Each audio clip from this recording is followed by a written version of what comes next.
Bonjour à tous et bienvenue sur Démontrez-vous. Aujourd'hui, je reçois pour la seconde fois 2 invités qui avaient fait date lors de la diffusion du premier épisode sur DMV, des invités qui avaient promis de revenir sur la chaîne. Et qu'en bons gentlemen qu'ils sont, ces deux-là n'ont qu'une parole. En plus, il me semble que vous avez une actu à nous divulguer, mais on va en parler un petit peu plus tard. Mais on verra ça en dernière partie. Ils ont choisi DMV pour en parler et ça fait plaisir. Jérôme, Gabriel, bonjour. Salut. Ça fait plaisir de se retrouver. Je suis trop content de vous avoir. Je suis trop content de nous revoir 1 an et demi après la diffusion de l'épisode numéro 1. Un an et demi. Qu'on avait fait ensemble. Ouais. On regardait tout à l'heure, on ne savait pas trop et ça fait déjà 1 an et demi. Je crois que c'était mars 2023. Ça nous paraissait même plus loin. Ouais, je pensais que c'était plus loin aussi. On a fait par rapport aux dates de sortie des montres finalement. Ouais. Il y a eu pas mal de choses entre temps. Il s'est passé des choses, ouais. Il s'est passé des choses, à commencer par l'écran, à commencer par le lieu. Merci de nous recevoir dans la magnifique boutique 32 rue Turenne dans le 3e, à Paris, non loin de la fameuse place des Vosges. On est bien là quand même. Hein. T'es quasiment le premier à filmer ici et, ouais. à faire découvrir en vidéo effectivement ce lieu. C'est hyper beau, on a l'impression qu'on a Dean Martin qui va venir bientôt. Enfin, on a l'impression qu'on a vraiment une ambiance... Ça vous va ou pas ? J'aime ce que tu dis. Ouais, évidemment. Donc on avait fait le précédent dans l'ancienne boutique, votre premier vaisseau qui était déjà bien quand même, qui était déjà chouette. Ouais, on était cosy, mais là c'est autre chose. Ouais, c'est évidemment. Encore autre chose. Une très belle ambiance, je vous invite à venir voir et à venir voir la boutique. On sait bien qu'à chaque fois c'est toujours... Il faut venir voir la boutique, on sait bien qu'à chaque fois c'est toujours un plaisir de venir avec vous et toutes les personnes qui en parlent, quand je fais des formats collectionneurs, me disent à chaque fois, on est venu, on a discuté avec Jérôme, avec Gabriel, l'un ou l'autre, on a passé 1h30, on a pris notre montre, mais on a eu vraiment notre petit shoot d'histoire, de transmission de savoir et de transmission en tout cas de l'histoire, de storytelling. C'est ce que vous avez beaucoup on dit pamplemousse d'ailleurs. Merci à ceux qui... Et tu sais que même 1 an après, des pamplemousses sont toujours là, quoi. Et on fera peut-être un autre mot pour avoir le petit expresso en visite. On peut changer. On va voir si je suis ou pas. Maintenant, à partir de maintenant, si je pamplemousse, c'est pas bon. Ça marche plus. Dans cet épisode, Jérôme Gabriel, je vais vous proposer qu'on revienne sur les grandes lignes de la marque de Serica depuis 5 ans maintenant. Je voulais pas qu'on revienne sur la totalité, sur la genèse, parce que tout ça, on l'a déjà vu. On l'a entendu. Ouais. Pour ceux qui veulent revenir sur l'histoire et sur tout ça, revenez sur l'épisode 18 qu'on a tourné ensemble et qu'on a enregistré ensemble il y a 1 an et demi. Donc, on va revenir sur l'aventure. On va faire un tour sur la gamme, l'évolution de la gamme. J'aimerais bien qu'on revienne sur chaque pièce et c'est intéressant de voir vraiment l'évolution, pas la révolution, mais l'évolution à chaque fois. Et puis en 3e partie, je crois que vous avez une actu pour nous, une actu à nous donner, quelque chose d'assez intéressant. Moi, je sais ce qui a été dit, je sais ce qui va être montré en fin d'épisode. Et franchement, alors, on dit pas plus. Mes paris étaient bons. On va y arriver. Ça vous va comme programme ou pas ? Allez, c'est parti. Parfait. Alors, avant de commencer, j'aimerais bien que vous puissiez vous présenter rapidement. On va pas revenir sur quelque chose d'aussi approfondi, mais déjà pour les quelques-uns qui encore vous connaîtrez pas, même s'il n'y en a pas beaucoup, je pense. Qui peut commencer ? Alors, Jérôme. Merci. Tu sais que je dessine des montres. J'aime les beaux objets, m'entourer de ces jolies choses, ça me rend très heureux. Et les partager avec des gens qui ont une certaine sensibilité, ça me rend encore plus heureux. Et c'est pour ça, en partie, qu'on a créé Serica avec Gabriel, il y a 5 ans. Une aventure qui a commencé par passion, par folie, par envie, par tout ce que tu veux, par cette dose de folie qui commence à... Cette inception qui se dit, je crois que j'ai un truc à raconter, et je crois que j'ai une petite idée de où je veux aller et comment je veux le faire. Et un jour, tu rencontres les bonnes personnes et t'as cet instant où tu sautes dans l'inconnu et tu te dis, je vais essayer de donner vie à tout ça. Et 5 ans plus tard, des fois, on n'est pas trop mal. Il s'est passé plein de choses, mais on va revenir dessus. C'est pas bien mal, résumé. Il a mis la barre très haute. Ouais, je vais suivre. Suis. Moi, c'est Gabriel. Effectivement, je pense qu'on a le même fort intérêt pour les objets, pour ce qui nous entoure. Et c'est vrai que sans beauté autour de nous, c'est quand même un peu plus triste le monde. Donc on essaye, moi en tout cas, j'essaye de m'entourer au maximum à la fois de ces petits objets et ces petits... tout ce qui peut me rendre plus heureux et des gens aussi, parce que en fait ce que j'aime aussi à travers l'horlogerie et tout ce qui nous entoure, c'est les rencontres. Et j'ai jamais fait autant de belles rencontres que à la fois avant Serica et depuis Serica. C'est ça qui est fou, c'est que quand on vient à la boutique, et je reviens sur ce que j'ai dit tout à l'heure, c'est vraiment, je l'entends à chaque fois, les gens me disent, on vient à la boutique, il y a Jérôme, ou il y a Gabriel, ou il y a les deux, on discute, on échange, on passe toujours un très bon moment. Généralement, tous me disent, ça dure 1 heure, 1 heure et demie.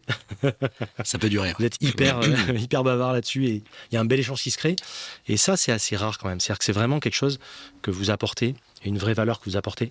Ouais, En plus de l'objet, c'est vraiment cette histoire aussi. Et aujourd'hui, on est plus tout seul. On a Arthur, on a Alexandre, on a Louis, on a Germain. Habités par la marque. Et tous ces gens-là, ils ont les yeux qui brillent. Ils peuvent dire des bêtises, mais ils sont surtout très compétents dans ce qu'ils font. Et ça, je pense que c'est agréable pour tout le monde, en fait. Il n'y a pas de barrière. On vient là pour passer un bon moment. On vient là parce qu'on a le même regard et le même intérêt, alors évidemment sur l'horlogerie qui nous rassemble, mais pas que. Il y a de la bonne musique, il y a des bonnes références, on peut parler art, on peut parler culture, on peut parler littérature, on peut parler cocktail, on peut parler cuisine. Et tout ça, finalement, c'est encore une fois la même démarche de venir s'entourer de beau et de bon. Et là, vous ne le voyez pas, mais je vous invite vraiment vous avez déjà vu quelques plans en début d'épisode, mais vraiment à vivre l'expérience. Puis c'est vraiment une expérience qu'on vit quand on vient ici. Donc il y a vraiment, on est plongé dans un univers 60s, 70s. Peut-être que je dis une bêtise, mais je ne pense pas. C'est un mélange de plein de choses, en fait. C'est pour ça que je suis un peu embêté de dire 60s, 70s. Non, presque réducteur, mais... Non, il y a plein d'univers. Il y a plein d'airs et d'époques qui nous inspirent. Il y a du années 50, Exactement. Il y a du japonais, il y a du scandinave, il y a de l'année 80, il y a du goodies. Il y a pas trop de limites finalement. Ouais. Alors la cohérence, ça va jusqu'à un certain niveau, quoi. C'est pas n'importe quoi, c'est pas un marché aux puces. Mais il y a une vraie cohérence, il y a une vraie DA. Mais on ne s'est pas limité à une seule époque, à essayer de recréer ou de s'enfermer dans un univers. On a essayé de chercher, encore une fois, ce qui nous correspond, ce qui nous ressemble, et de proposer dans les moindres détails une expérience qui aujourd'hui ne s'arrête pas juste aux montres et au storytelling et au sourire et à la poignée de main, mais dans tout ce qu'on peut percevoir autour, en fait, quand on vient en boutique. Ouais, il y a une vraie expérience, il y a un joli comptoir que vous avez mis, qui est aussi signe de convivialité. Ok, je le dis tout de suite. Il y a un bar. Rêve de gosse, c'est un bar. Il y a un bar. Et ça me rend très, très heureux. C'est ça, c'est chouette. Bien sûr. On retrouve toute cette ambiance. Il y a une platine, il y a des grosses enceintes. Enfin, c'est l'éloge de tout ça. Parce qu'on aime la bonne musique. Ça sent le savoir-vivre, en fait, ici. Ça sent vraiment le savoir-vivre. Et ça fait bien plaisir. Franchement, venez vivre l'expérience ici, sachant que c'est tout frais. Là, on y est. Ouais, ça fait quelques jours. Début octobre.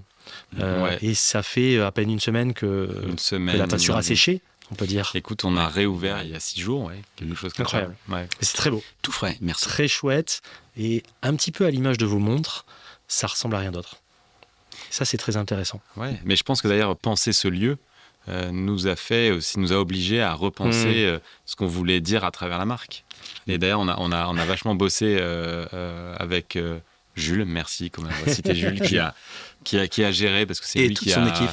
Et toute son équipe, bien évidemment, qui ont créé tout ce qu'on a autour de la barre très haut, qui nous ont obligés à nous poser des questions. Qu'est-ce que c'est Rika ?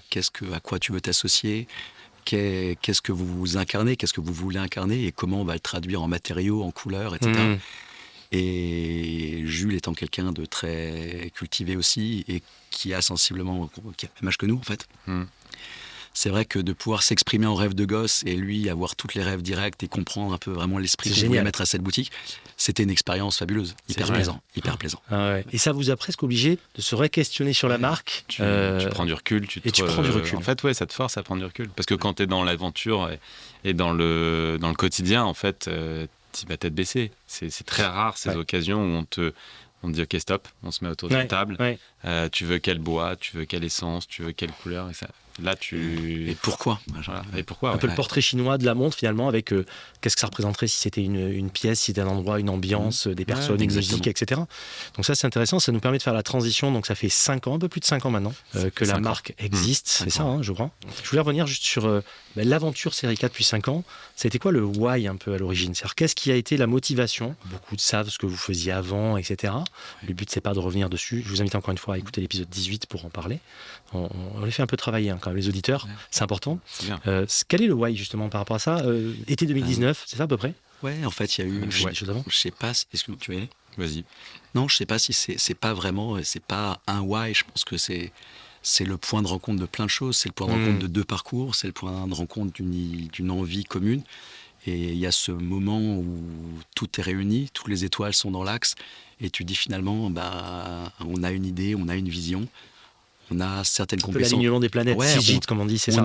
On a des compétences aujourd'hui qui sont réunies pour y aller, on a des connexions, on connaît des gens, que ce soit finalement dans la prod, parce que tu vas pas toquer à une porte en Suisse en disant « Bonjour monsieur, je veux faire des montres », et ça se passe pas comme ça tout seul.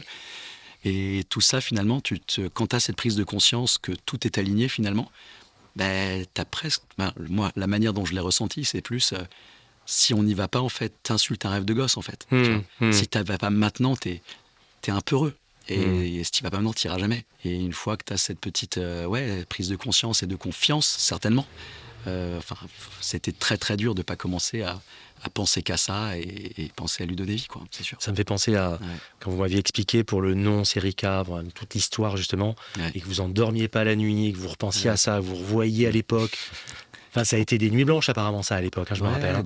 Et c'est à toutes les phases. Ce type d'aventure est forcément parsemé de nuits blanches. Je connais un peu. Je crois que c'est obligatoire. Et c'est quand on discute avec. Je crois qu'il y en a quelques-unes qui arrivent là. Ouais, aussi, voilà. Je crois qu'il y en a quelques-unes qui arrivent. On va en parler en fin d'émission effectivement. Et c'est ça, un repositionnement, un questionnement sur la marque, la faire évoluer. Et vous avez toujours été... c'est un peu l'éloge du temps, Serica, quelque part, je trouve. C'est-à-dire, on prend le temps de faire les choses. Ouais, c'est l'envie de faire les choses bien. Exactement. Ouais. Et pas sortir 50 montres chaque année. Non, c'est un petit peu à contre-courant, mais c'est un bon contre-courant, quelque part, de ce qu'on voit aujourd'hui. Comme dans un genre différent, moi j'ai fait les podcasts, parce que je voulais de la tendance longue à l'époque, où on fait des formats de 20 secondes, 30 secondes, 1 minute. Tu vois. Je pense que c'est un peu ce que vous avez fait en montre, finalement. Je pense que ce bon équilibre entre prendre le temps de bien faire et être conscient aussi qu'on a envie d'exister. Et exister, c'est aussi être présent et proposer des choses. Donc, il faut trouver ce juste équilibre. Mettre le curseur au bon endroit. Parce que si on sortait une montre tous les 5 ans, oui, on prendra peut-être le temps, mais ce serait peut-être un petit peu moins marrant. Parce qu'on a l'impression que vous allez... Enfin, on en parlait justement au dernier épisode. Vous allez aller vite quand même, malgré tout. Ouais, c'est la chance qu'on a aussi, je pense. C'est vrai qu'on a l'impression qu'il s'est passé plein de choses. Et il s'est passé plein de choses, effectivement, en ces 5 ans. Mais c'est pas parce qu'on veut être partout en même temps, c'est pas parce qu'on court dans tous les sens, c'est parce qu'en fait, on a tout à créer de zéro. Et quand il y a tout à créer de zéro, il y a plein de choses à faire. Et c'est vrai que commencer à travailler sur cette ambition, finalement, qui est d'offrir la version Serica idéalement, alors on va rester sur une gamme étroite par rapport à d'autres, mais au moins de se positionner et d'avoir une offre concrète, réfléchie, sur toutes les typologies de montres qu'on aime et qui nous ont fait aimer l'horlogerie. Je pense qu'il y a des choses à faire pour les dizaines d'années qui arrivent, c'est sûr. Des projets, il y en a. Mais il y en a toujours. Vous n'êtes pas en manque de projets, je pense. Non. Il y en a, et surtout, comme on prend le temps, les projets qui vont naître dans 3 ans. Il faut déjà bosser dessus. Sinon, ça ne marche pas, en fait.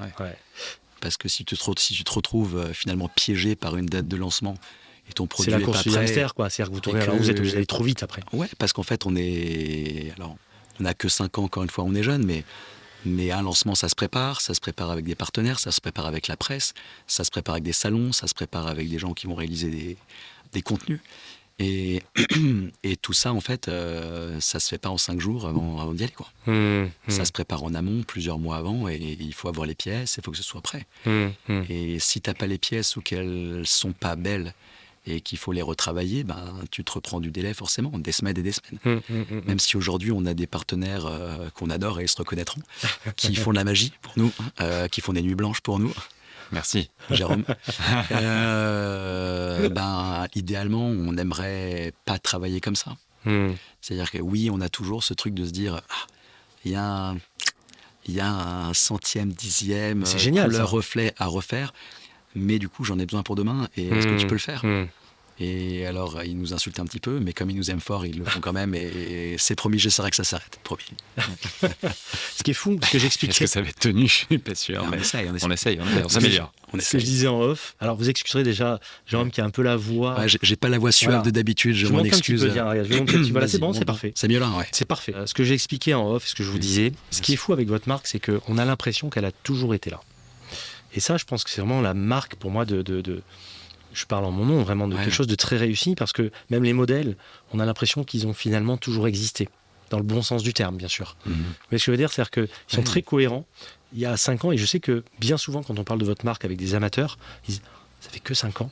Tu vois, c'est comme Ouais. si du genre, mais attends, mais j'ai l'impression que ça a toujours été là. Allez, moi, le premier, en fait. C'est fou. Ouais, moi je pense que 5 ans, ça paraît tellement C'est beaucoup et peu à la fois. Ouais, en Ça, fait. ça paraît hyper court. J'avoue que quand on se pose la question, et encore une fois, tu nous obliges à prendre un petit peu de recul. Ouais, c'est chouette. Et ben, ouais, 5 ans, si tu compares à ta vie, en fait, Ouais. qu'est-ce que tu as fait en 5 ans C'est vrai. C'est rien. C'est vrai. Et en même temps, j'ai l'impression que j'ai grillé beaucoup plus de cartouches de vie que 5 ans là, ces dernières années. Mais en même temps, reçu mais bon. énormément, tu vois. C'est Mais ça. Ouais, ouais. c'est étrange comme sensation. Comme on dit souvent, on surestime ce qu'on peut faire en 1 an et on sous-estime ce qu'on peut faire en 5 ans. Et c'est vraiment ça, quoi. C'est-à-dire que auriez-vous pensé il y a 5 ans où vous auriez pu faire, parce qu'on a une gamme qui est pas complète, mais qui est quand même déjà très large, malgré tout. Il y a une belle Il y a une belle palette déjà, Ouais, hein, franchement. On va revenir un peu sur la gamme et le départ, mais il y a eu beaucoup d'avancées. Pourquoi dès le départ, pourquoi vous avez démarré par une field déjà? C'était quoi qu'est-ce qui vous a... Parce que avant même de noircir une page, on se demande, est-ce qu'on fait une plongeuse, est-ce qu'on fait une field, est-ce qu'on fait une GMT? Bien sûr. Pourquoi démarrer par une field à l'époque? Parce que c'est déjà en termes de complexité de fabrication, la 3 aiguilles, c'est pas la complication, c'est pas la lunette tournante, c'est pas la complexité des matériaux comme la céramique. Tu vois, déjà, t'enlèves Et pour le premier coup d'essai, la découverte des fournisseurs, la découverte de qu'est-ce qu'on peut faire ensemble, mais aussi très simplement parce qu'en fait, la Fieldwatch, alors on a tous les deux eu la chance de découvrir plein de choses, d'acheter quelques montres, de s'éduquer bien évidemment, de comprendre, de porter, d'aimer ces montres. Et ce qui cannibalisait quand même vachement le poignet, c'était la Fieldwatch, souvent vintage, c'est vrai. Parce qu'en fait, c'était une montre, alors même si évidemment, quand ça date de 1945 ou 48, on va pas se baigner avec, c'est pas une montre pour... Voilà, on est bien d'accord.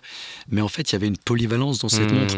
Le fait d'avoir ce côté un peu historique, rugueux, un peu baroudeur, mais en même temps, la finesse. Ouais. Tu vois, il y avait quelque chose d'à la fois élégant et très et costaud en même temps, qui était hyper sexy en fait, qui rend la montre finalement celle du quotidien. De toute façon, vous avez toujours gardé ça en filigrane en fait. Même dans toutes vos montres, c'est-à-dire le côté... On la veut élégante, on veut qu'elle soit à l'aise partout. Toujours. On va pouvoir la porter avec un beau costume, comme on va pouvoir la porter en faisant du sale, si on peut dire. On peut en dire tout cas, ça. en faisant de la plongée, en faisant une activité, etc. C'est ça. C'est la polyvalence. C'est hyper important. Et puis, nous, au quotidien, c'est des montres qu'on porte évidemment tous les jours. Et bien plus encore. Et on a envie de vivre avec. Et honnêtement, tout ce qu'on a pu vivre avec nos montres Serica, je pense que j'aurais pas fait le 10e avec ce que j'ai à côté, quoi. Et c'est pour ça, alors moi, que les auditeurs savent, j'ai une 5303 bleue, et je me vois, enfin très souvent, c'est la montre que je sors facilement. En fait, je sais qu'il n'y a pas de problème. Elle va pouvoir passer partout. C'est vrai que quand tu fais un choix trop radical entre est-ce que c'est beau et fragile ou est-ce que c'est super costaud mais en fait pratique. Tu sais, le côté pratique mais pas joli. Ça t'oblige à faire un choix en fait. Ouais, alors que là, et déjà t'obliger à faire un choix, déjà c'est pas être totalement libre de choisir la montre que tu as vraiment envie de porter. Exactement. Et c'est pour ça que toutes nos montres, c'est des outils professionnels. Aujourd'hui, ça fait 5 ans qu'on a travaillé. C'est vrai que si tu veux qu'on revienne un peu sur l'évolution, on va revenir ça, bien sûr. Pour faire évoluer, pas réécrire l'histoire, pas partir dans tous les sens, pas faire 1000 variations, mais chaque montre, à chaque étape, comment je fais pour la rendre encore plus aboutie, jusqu'à ce que pour moi, ce soit la version parfaite. Tu me fais un pond d'or. Je t'en prie. 2019. La générosité. Toujours. C'est incroyable. Franchement, je sais pas. Je vais tester le micro d'animation, c'est parfait. WMB édition. On commence par celle-là, si vous voulez bien. 37,7 mm. Donc déjà, on est déjà dans ce que vous faites aujourd'hui. On reste dans cette cohérence. Cadran non signé dès le départ. Volonté déjà de faire ça. Donc on raconte la vraie histoire ou pas? Attends, dans 10 ans peut-être. Le truc inavouable, en fait, c'est parce que alors, évidemment, la tempographie n'avait pas marché. Non, mais si, c'est drôle en fait. C'est qu'on a toujours vu cette volonté de signer les cadrans de façon très discrète et de s'exprimer non pas par un grand nom sur le cadran, mais bien par une proposition design, par une signature esthétique, par une singularité qui fait que tu la vois au poignet, c'est une Serica. Exactement. Mais la vérité vraie, quand on est, tu vois qu'aujourd'hui on marque Serica Suisse, mais sur la toute première, L Serica Suisse, exactement, la toute première, il y avait marqué L Swiss Made L. Parce qu'en fait, quand on a lancé la prod, quand on a lancé les premiers cadrans, On n'avait pas encore le nom. Ah là là là là là. On a menti. Donc vous avez fait un storytelling derrière pour. Non, non, on pas a du eu tout, le nom, je plaisante. on a eu le nom, mais après. Ouais, tu vois. Ah, c'est fort ça. Et alors, bien évidemment, l'idée, c'est pas de mettre un grand logo sur le cadran, même si on nous le demande de temps en temps. Je crois que ça n'arrivera pas. Désolé. Non, mais je pense que ça Mais, c'est beaucoup mieux comme ça. Ouais, et surtout, ça nous force à continuer à s'exprimer de façon singulière. Tu vois, si demain on retombe dans des codes esthétiques qui sont pas les nôtres, qui sont trop empreints ou d'histoire ou carrément des cahiers de design d'autres marques, marquer Serica sur le cadran, ça va pas transformer ce design en une montre Serica. Et puis il faut qu'on la reconnaisse par le design et non pas par le nom qui est inscrit sur le cadran. Donc si on voit une montre Serica qui se dessine sans que ce soit marqué dessus, peut-être qu'on est dans une direction intéressante. C'est ça. Ouais. Si tu la reconnais à 10 mètres de l'autre côté du passage clouté quand tu croises quelqu'un, c'est l'idée. qu'a priori, c'est pas mal. Il y a eu un effort de fait. C'est qu'il y a eu un effort de fait. C'était 3W pour Wristwatch Waterproof. C'est ça. Qui était l'acronyme des premières montres Exactement. anglaises. WMB, on en parle ou pas de ça? On peut faire un clin d'œil à notre ami Matt Ranek. Voilà. Très très bon pote avec qui finalement on a un peu concrétisé cette idée autour de quelques Negroni. Peut-être que Il y a toujours le Negroni qui revient en fait. De temps en temps. Souvent. Il y en a d'autres. Souvent. On peut pas Peut-être le que nier. c'est ce troisième Negroni avec Matt à Genève Sans lequel une Serica ne serait pas là. qui nous a donné la folie de se dire bah ouais, on va le faire. Et je pense que ça faisait. Tu parlais tout à l'heure de l'alignement des planètes, du moment où tu te dis OK, go. Ouais. C'est aussi, je pense, le moment où toutes les questions que tu as une réponse. Oui. Et Donc les choses se décantent. Ouais. Naturellement, tu as l'impression que les choses se décantent. Et là, je pense que le maths, en fait, il est arrivé pile au bon moment où on avait déjà ces questions, on savait où on voulait aller. Il nous a confortés dans ce choix-là et il nous a dit, OK les gars, je vous prends par la main pour mettre Serica aux États-Unis et on y va. D'accord. Et en fait, en son honneur, on a baptisé cette montre WMB. Auteur de A Man and His Watch, qui est un carton qui est absolu. quand même, voilà. Magnifique. Là, c'est incroyable. Donc, cette idée toute simple de raconter des histoires de monde, c'est exactement pour ça qu'on fait des montres. C'est fabuleux. C'est pas plus compliqué. C'est ça qu'on aime chez vous. C'est que c'est une marque récente, mais qui a une véritable histoire à nous raconter. Et surtout qui est empreinte de sincérité. C'est-à-dire que on sent que vous n'avez pas scripté un truc, vous n'avez pas. Voilà, c'est vraiment quelque chose qui vous parle et les discussions qu'on a en off sont identiques aux discussions qu'on a quand on fait record. Et ça, c'est énorme. Ensuite, naît la 4512.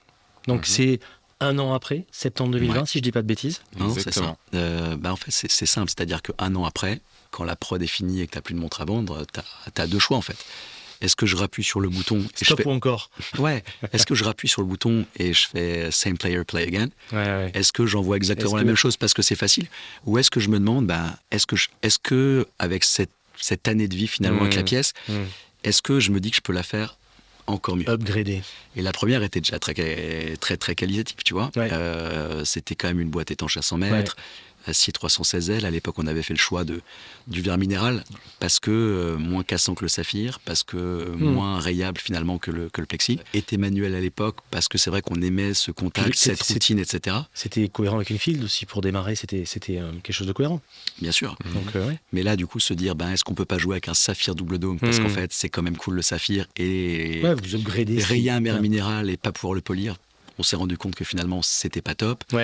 Est-ce qu'on peut dans la même taille, sans augmenter trop l'épaisseur, etc. Est-ce qu'on veut augmenter cette étanchéité et passer à 20 bars? Parce que 20 bars, ça veut dire immersion prolongée, ça veut dire consciemment, je décide de prendre ma montre, de faire plouf, de rester sous l'eau et de vraiment aller me baigner. Je peux tout faire avec. C'est ça. Alors, faut aussi rincer sa montre, les gars. C'est très important. Alors, je peux tout faire avec. On va en reparler, ça. Je suis fier parce que je leur ai appris un terme, c'est GADA, qu'ils ne connaissaient pas.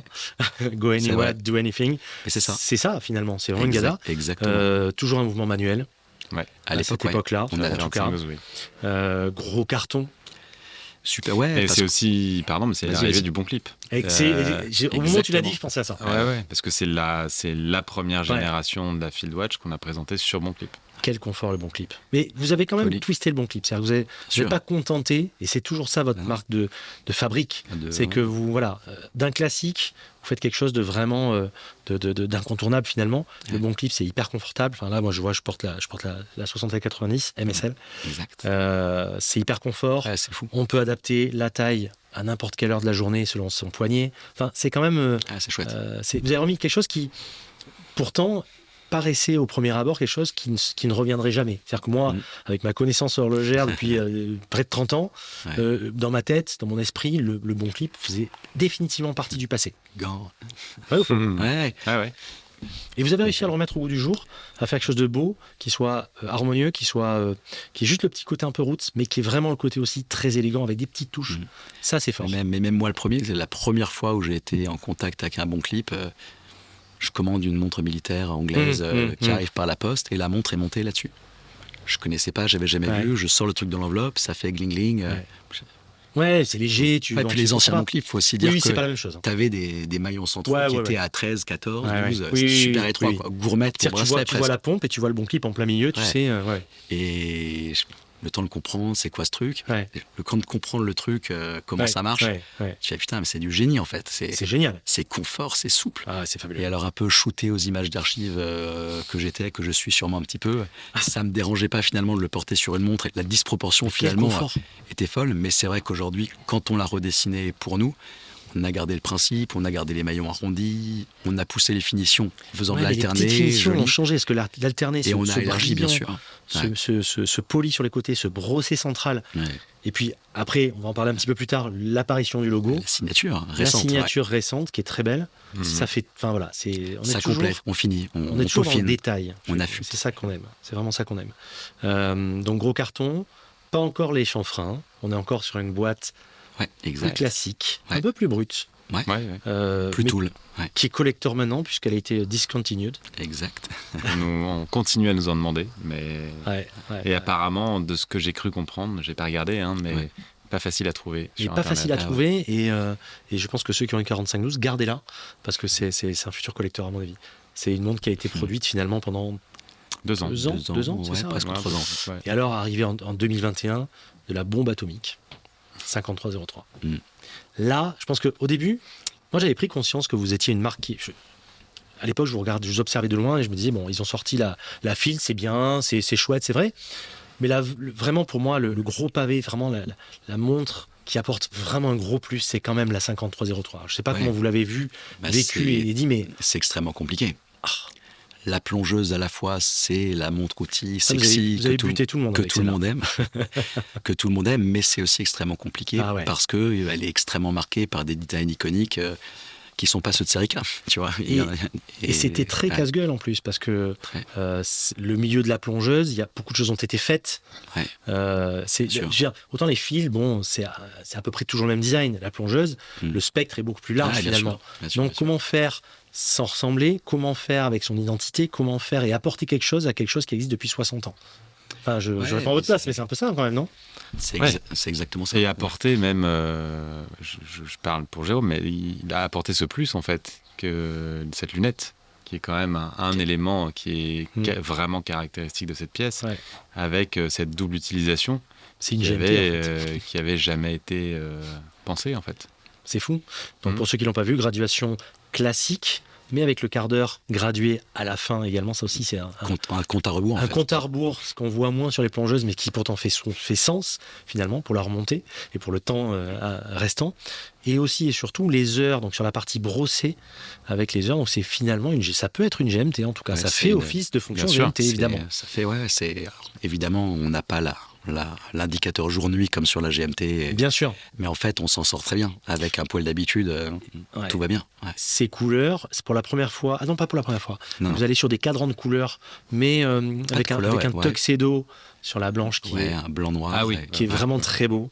Avec cette lunette céramique qui est extrêmement réussie. Ce bleu de lunettes céramiques qui est arrivé un an après, avec ce cadran émaillé bleu marine qui paraît noir au départ, en fait qui est bleu marine, enfin tout un tas de détails comme ça. Mais c'est toujours ça que tu parlais tout à l'heure d'authenticité, et c'est vrai en fait, c'est-à-dire que quand on se pose des questions, on essaye d'y répondre le plus honnêtement possible. Et je dis souvent faire les devoirs jusqu'au bout, quoi. C'est-à-dire que tant que tu n'es pas pleinement satisfait de la réponse que tu apportes à ta problématique, que ce soit en design ou autre, mais en design c'est extrêmement important parce que c'est le visage, c'est le corps que tu vas donner à ta montre.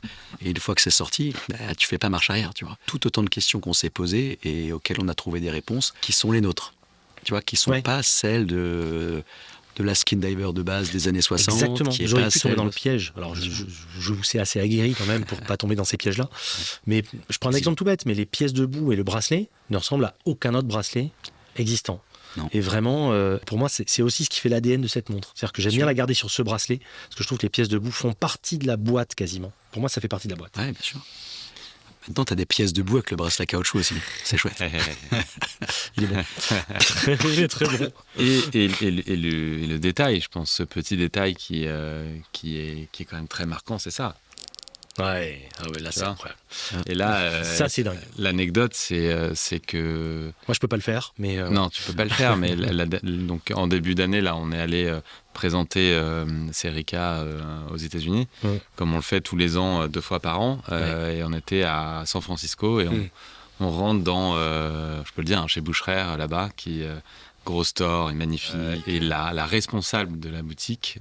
J'étais à 1000 lieues de penser que déjà, elle avait spoté que c'était une Serica. Et deuxièmement, elle vient, elle me dit, est-ce que je peux tester la lunette? Je peux la tourner? Parce qu'il paraît que le clic est absolument incroyable. Mais c'est fou. Et c'est fou. Et quand tu m'as te pas dis... raconté ça, j'adore. Ouais, quand tu te dis que tu es au bout du monde, je l'ai sorti pendant les 3 jours après, pendant le show, c'était mon argumentaire.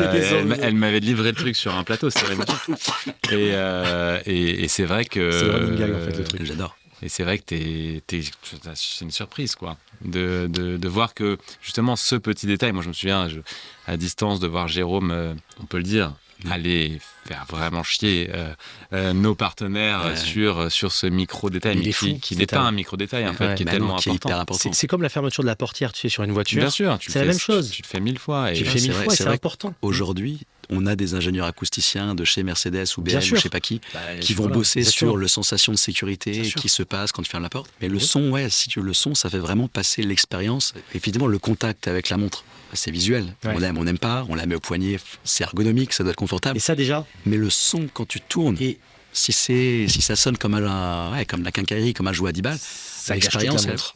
ça plonge. Ouais, C'est ouais, pas pareil, ouais. tu vois. C'est vrai que ce bruit, ce son même, on peut dire, est vraiment très différent et vraiment caractéristique. Il y a un petit son aussi sur la GMT. Hein. Ouais, Ouais, bien on va sûr. tester, On va faire de l'ASMR, Différent. mais prêt.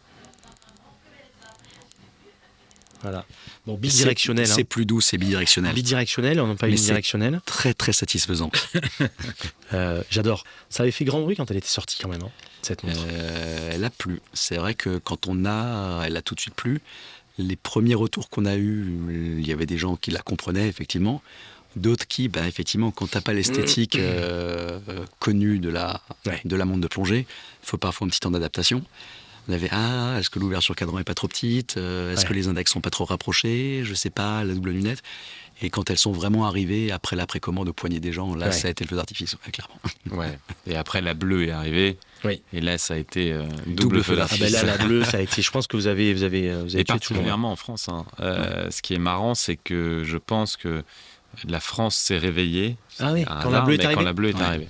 On vendait beaucoup plus à l'étranger Ce depuis que le vous me début. disiez d'ailleurs à l'époque quand on s'était vu. Depuis le début, et je pense qu'il y a un point de bascule avec. Alors, je pense que c'est aussi encore une fois un alignement de plusieurs planètes. C'est-à-dire que il y a ce modèle qui sort.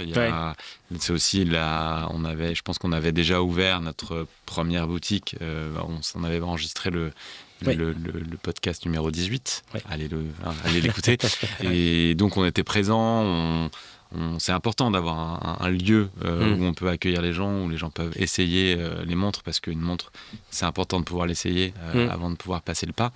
Et Dieu sait que je le répète et que je le répète, ça. Ouais. Ça change tout. Ouais, clairement. Mais je pense que la bleue, quand même, a eu un... Ah, moi, la bleue, c'est celle qui...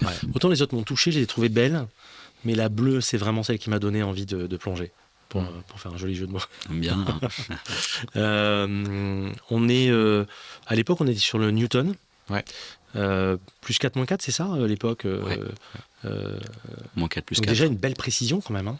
Une très belle précision. Très, très belle Après, précision. Hein. faut rappeler que le moins 4 plus 4 du Newton, c'est une donnée constructeur. Oui. Tu vois, ça veut dire qu'il y a eu un contrôle par échantillonnage sur tous ces mouvements-là et qu'en fait, il a été donné pour cette précision. Le fait de passer au COSC, c'est différent, c'est chaque mouvement qui est contrôlé. C'est très différent. Et encore plus en grand chronomètre, comme on va parler, ce qu'on va dire un petit peu plus tard. Exactement. Un petit peu après, donc vous aviez sorti la 8315 de première COSC. Exactement.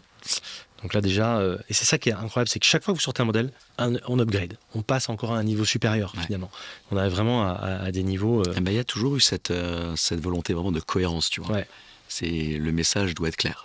Et c'est vrai que quand on a sorti la GMT, la première montre Cosquet chez nous, chronomètre, etc., on se retrouvait avec une collection finalement où on avait la 4512 méca, manuel, ramage manuel. Ouais. On avait la 5303 automatique et on avait la GMT, chronomètre. Ce que ça raconte comme histoire, ça part un peu dans tous les sens, tu vois. Ouais. Et donc c'est à ce moment-là qu'on s'est dit, bon, avant de faire toute autre chose, on va tout mettre à jour. Est-ce qu'on va pas réussir à tout faire en automatique, tout faire en chronomètre? Et ça peut paraître pas grand-chose, mais c'est pas grand-chose. C'est un gros step. Hein. Parce que le fait de changer de mouvement sur la 5303, c'était génial. Qui est l'update suivante, alors, faire cosquer un Newton, c'était facile. Par contre, avec la GMT, on avait découvert le M100, qui est la base du C125, qui est la base du calibre GMT. Et ce calibre-là, non seulement il est cosquable, parce qu'il est là depuis longtemps, mais surtout il fait 1 mm de moins. Oui. Et ce 1 mm de moins, ça permet d'avoir un mouvement costé, ça permet d'ajouter encore le petit plus qui va bien, qui est le caisson à magnétique avec le cercle d'emboîtage et le cadran, sans augmenter d'un iota l'épaisseur de la boîte. Alors, à l'intérieur, c'est un redéveloppement complet. Je me rappelle, vous en avez parlé à l'époque. Chaud. Je me souviens des discussions qu'on avait eues. En fait, vous vouliez, et ça c'est vrai, ça c'est vous, là, vraiment. C'est votre ADN, c'est vraiment la marque de fabrique. C'est-à-dire que tout a changé à l'intérieur, mais extérieurement, c'est identique. C'est vraiment... Deux ou trois petits détails. Il y a un petit chronomètre, accent grave, qui est apparu sur le cadran. Même le réo, vous avez changé les pieds d'aiguille, vous avez changé tellement de choses à l'intérieur pour que finalement... la montre soit la même, alors que vous aviez tout changé à l'intérieur. Ça, je trouvais ça hyper fort. Et vous avez passé des nuits blanches apparemment à faire ça. Il y a eu quelques allers-retours. Et parce que je pense que tu as envie aussi que la personne qui a acheté la version d'avant précédente, se dise pas j'ai la version tu vois, j'ai la version ancienne. C'est une autre version finalement. Non, c'est pas une version moins bien. Oui, c'est l'évolution de la même montre. Et ça reste une super montre. Ah non, elle est incroyable. Et beaucoup de collectionneurs qui ont l'ancienne version la gardent, l'adorent. Et... Pour tout avouer, j'ai pas la nouvelle. J'ai juste moi aussi. Moi, j'ai la bleue et elle est en version première. Moi, si j'avais la bleue ancienne, je garderais la bleue ancienne, franchement, puisque visuellement, elle est identique, elle était déjà très précise. Enfin, tout ce qui fait qu'on aime la 5303 était là. Était déjà présent. C'est ça, en fait. C'est que vraiment, on avait tout. Donc, 83-15, quel est l'accueil du public, des gens justement là-dessus, sur la GMT? Parce que c'est quand même un gros chambardement. Et juste, question dans la question, vous êtes bien fait plaisir sur les pubs quand même à l'époque. Oui, je pense que c'est pareil, c'est l'évolution. C'est un moment où on commençait à s'affirmer. Et je pense de sortir la troisième collection et d'avoir un plateau où tu pouvais aligner les trois montres. On pouvait affirmer à ce moment-là qu'il y avait une vraie cohérence. Une gamme et une cohérence. Une vraie marque. Une vraie marque. Ouais, c'est vrai.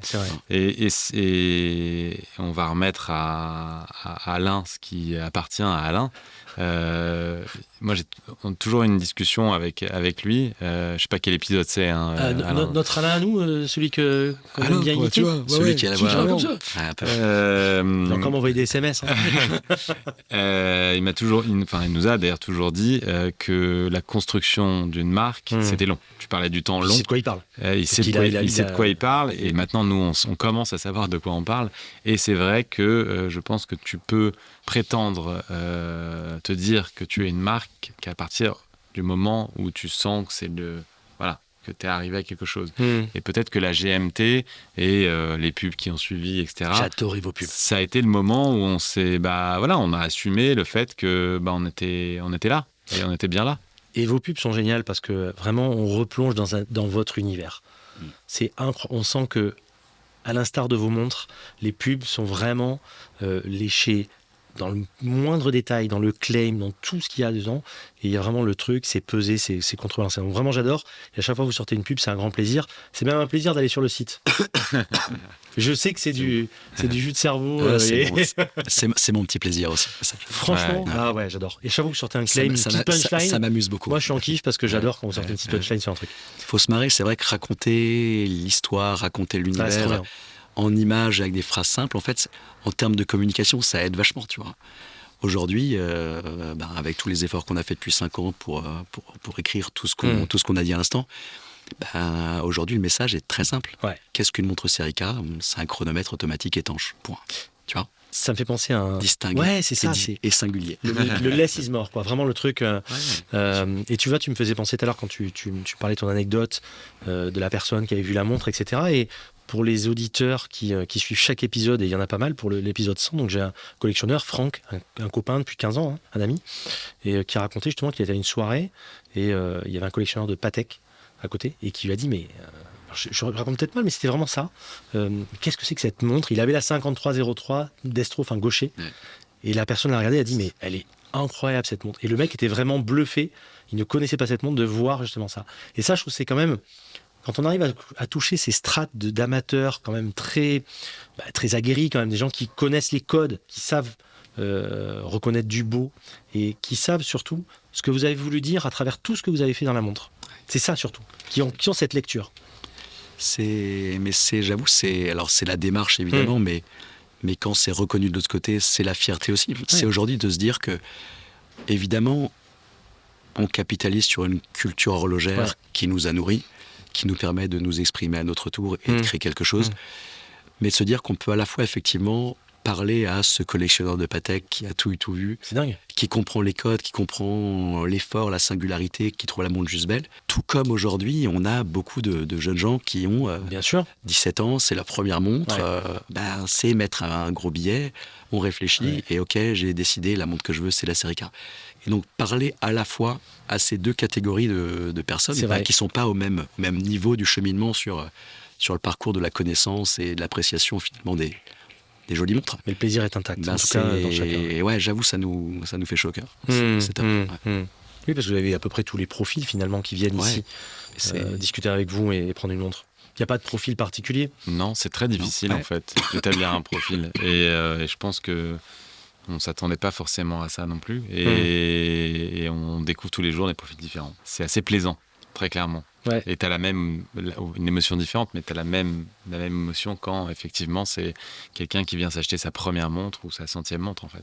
Ouais, c'est ça, avec les mêmes yeux finalement. Ouais. On retrouve ce regard de personnes comme cette personne qui était émerveillée de voir ça, alors que des montres, il a dû en voir quelques-unes dans sa vie, je pense. Il y a un jour un collectionneur qui est venu, le mec enlève, j'en ai dit plusieurs, mais j'en ai deux qui m'ont marqué. Un mec qui arrive et qui enlève un 65-42 dans son jus. Pas mal. Une aide bakélite parfaite. Donc Rolex GMT Master. La toute première. La première. Et un autre qui enlève un chronomètre souverain de chez notre ami François-Paul Journe. Et les deux m'ont fait la même réflexion. Ils m'ont dit, tu vois, allez, alors les deux ont acheté la 5303. Et le mec me dit, tu vois, quand je mets cette montre, en fait, je retrouve le plaisir simple de l'horlogerie. Tu te rends compte que je retrouvais finalement, que j'avais au tout début quand ces montres-là coûtaient pas grand-chose, quoi. C'est ça. On retrouve un plaisir. Et ça fait hyper plaisir. C'est vrai. Arrive la 5303 Koske, qui était encore un upgrade, comme on a dit. On arrive à avoir une montre qui est encore plus précise, qui va encore plus loin, etc. Et avec tout ce travail. Et donc, ensuite, et c'est à l'époque où on s'était rencontrés, enfin, on s'était revus, arrive la 6190, qui est vraiment l'évolution de la 4512. Alors, j'ai une question moi, qui m'a toujours un peu taraudé par rapport à ça. N'hésite pas. Ouais, mais j'hésite pas. C'est, on aurait pu garder finalement la 4512 et mettre la 6190, ou il fallait vraiment effacer l'une pour laisser place à l'autre? C'est pas, la volonté n'a pas été d'effacer pour évoluer. Ça a été vraiment de se dire, ok, une montre Serica aujourd'hui, c'est quoi? La Field Watch, la 4512, c'est quoi? C'est l'outil, 3 aiguilles, qui va résister au choc, qui va être étanche, etc., qu'on va vouloir également élégant par ses finitions, etc., par son profil. Quitte à retravailler, à faire évoluer, on va essayer d'augmenter et sa robustesse et sa fiabilité. On bouge les curseurs partout. Et sa précision, mais aussi d'augmenter son élégance. Ouais. Et donc de se dire, tiens, si en ajoutant un rotor, une masse oscillante, si en rendant la montre finalement automatique, si on ne la rendait pas aussi en même temps plus fine et encore plus élégante par ses finitions, est-ce qu'on n'aurait pas encore plus une montre Serica? Et c'est en se posant ces questions-là, finalement, que la 6190 est arrivée. Et on amène beaucoup plus de cohérence encore à la gamme finalement. Voilà. Tout chronomètre et grand chronomètre. Tout au même niveau d'exigence. Toute couronne vissée. Mais Et ça va être 200 sur la GMT et la Field, 300 sur la plongeuse, qui est parfaitement logique dans la gamme. Donc on a vraiment une gamme extrêmement cohérente. On aurait pu en rester là. Et vous avez encore fait évoluer la gamme.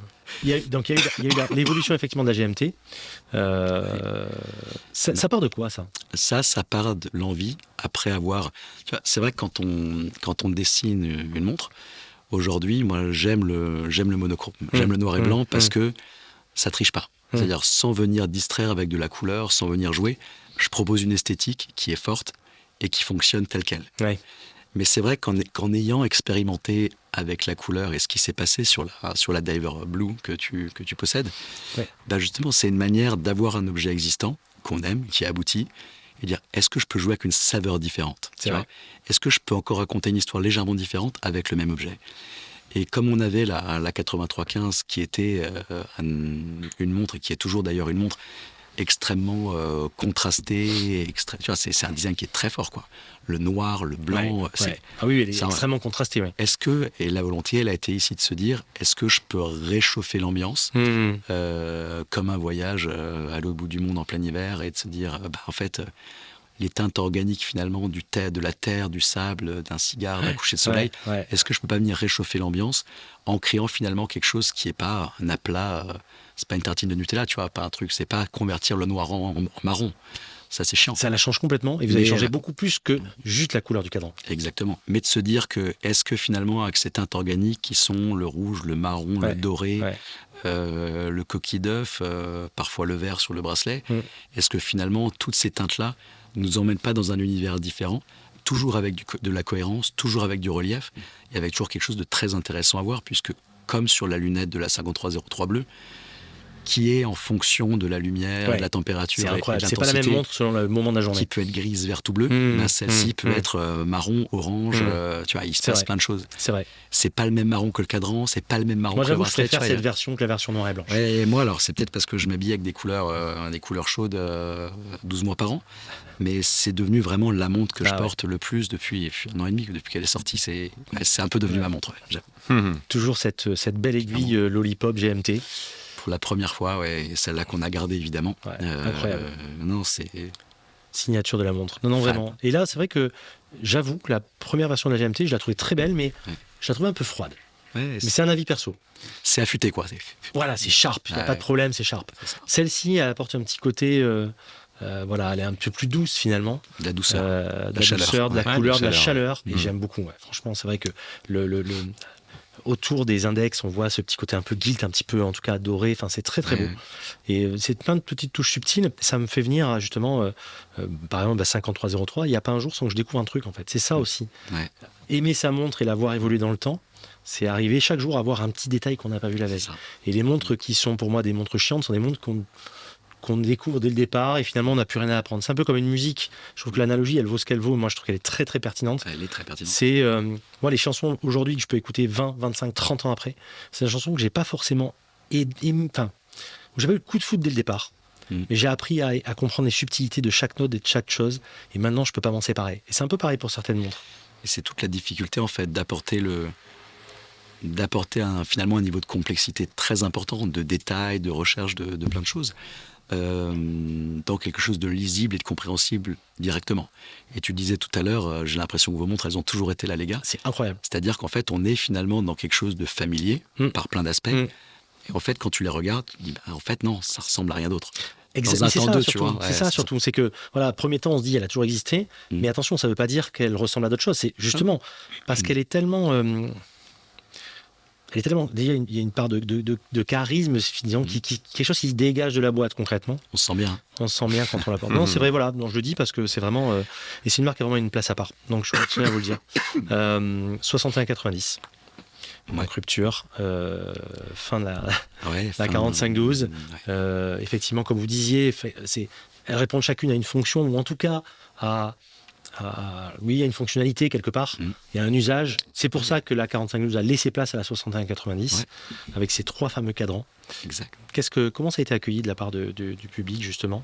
Très bien, Plutôt dans bien, 61 ouais, très 80, bien. c'est très bien. Là, aujourd'hui, une montre, une Field avec ses caractéristiques techniques, une montre étanche à 200 mètres, une montre automatique, certifiée chronomètre de surcroît, avec cette esthétique finalement et cette étanchéité à Ouais, 200 mètres, ouais. à ce positionnement prix, en tout cas, ça Plus existe, fine. ça existe nulle part ailleurs. Ouais, Plus fine, plus fine, tout aussi étanche tout et aussi automatique. étanche. Moi, et plus auto, précise. moi, c'est ça que j'ai adoré parce que Ouais. je suis pas très à montage manuel, moi, j'avoue. C'est un truc qui me. Voilà, j'aime Ah, pas je le trop suis ça. de moins en moins, j'avoue. J'aime pas trop ça. Et Et qui se pose au poignet. Exactement. Tu vois, là, je la vois depuis tout à l'heure à ton poignet. Et c'est vrai que quand on l'a reçue et quand on l'a instinctivement posée, Ouais. même sans bracelet, juste pour voir ce que ça donne, d'un coup, tu te dis oui. En fait, c'est évident.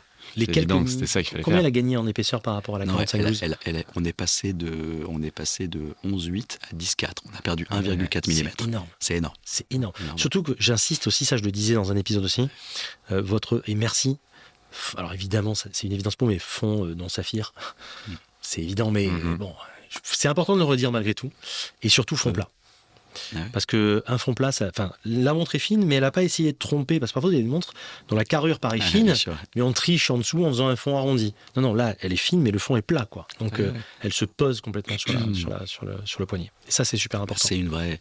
Encore une fois, c'est la question qui se pose quand on dessine une montre. C'est de penser déjà à comment elle va se poser sur le poignet. Ouais.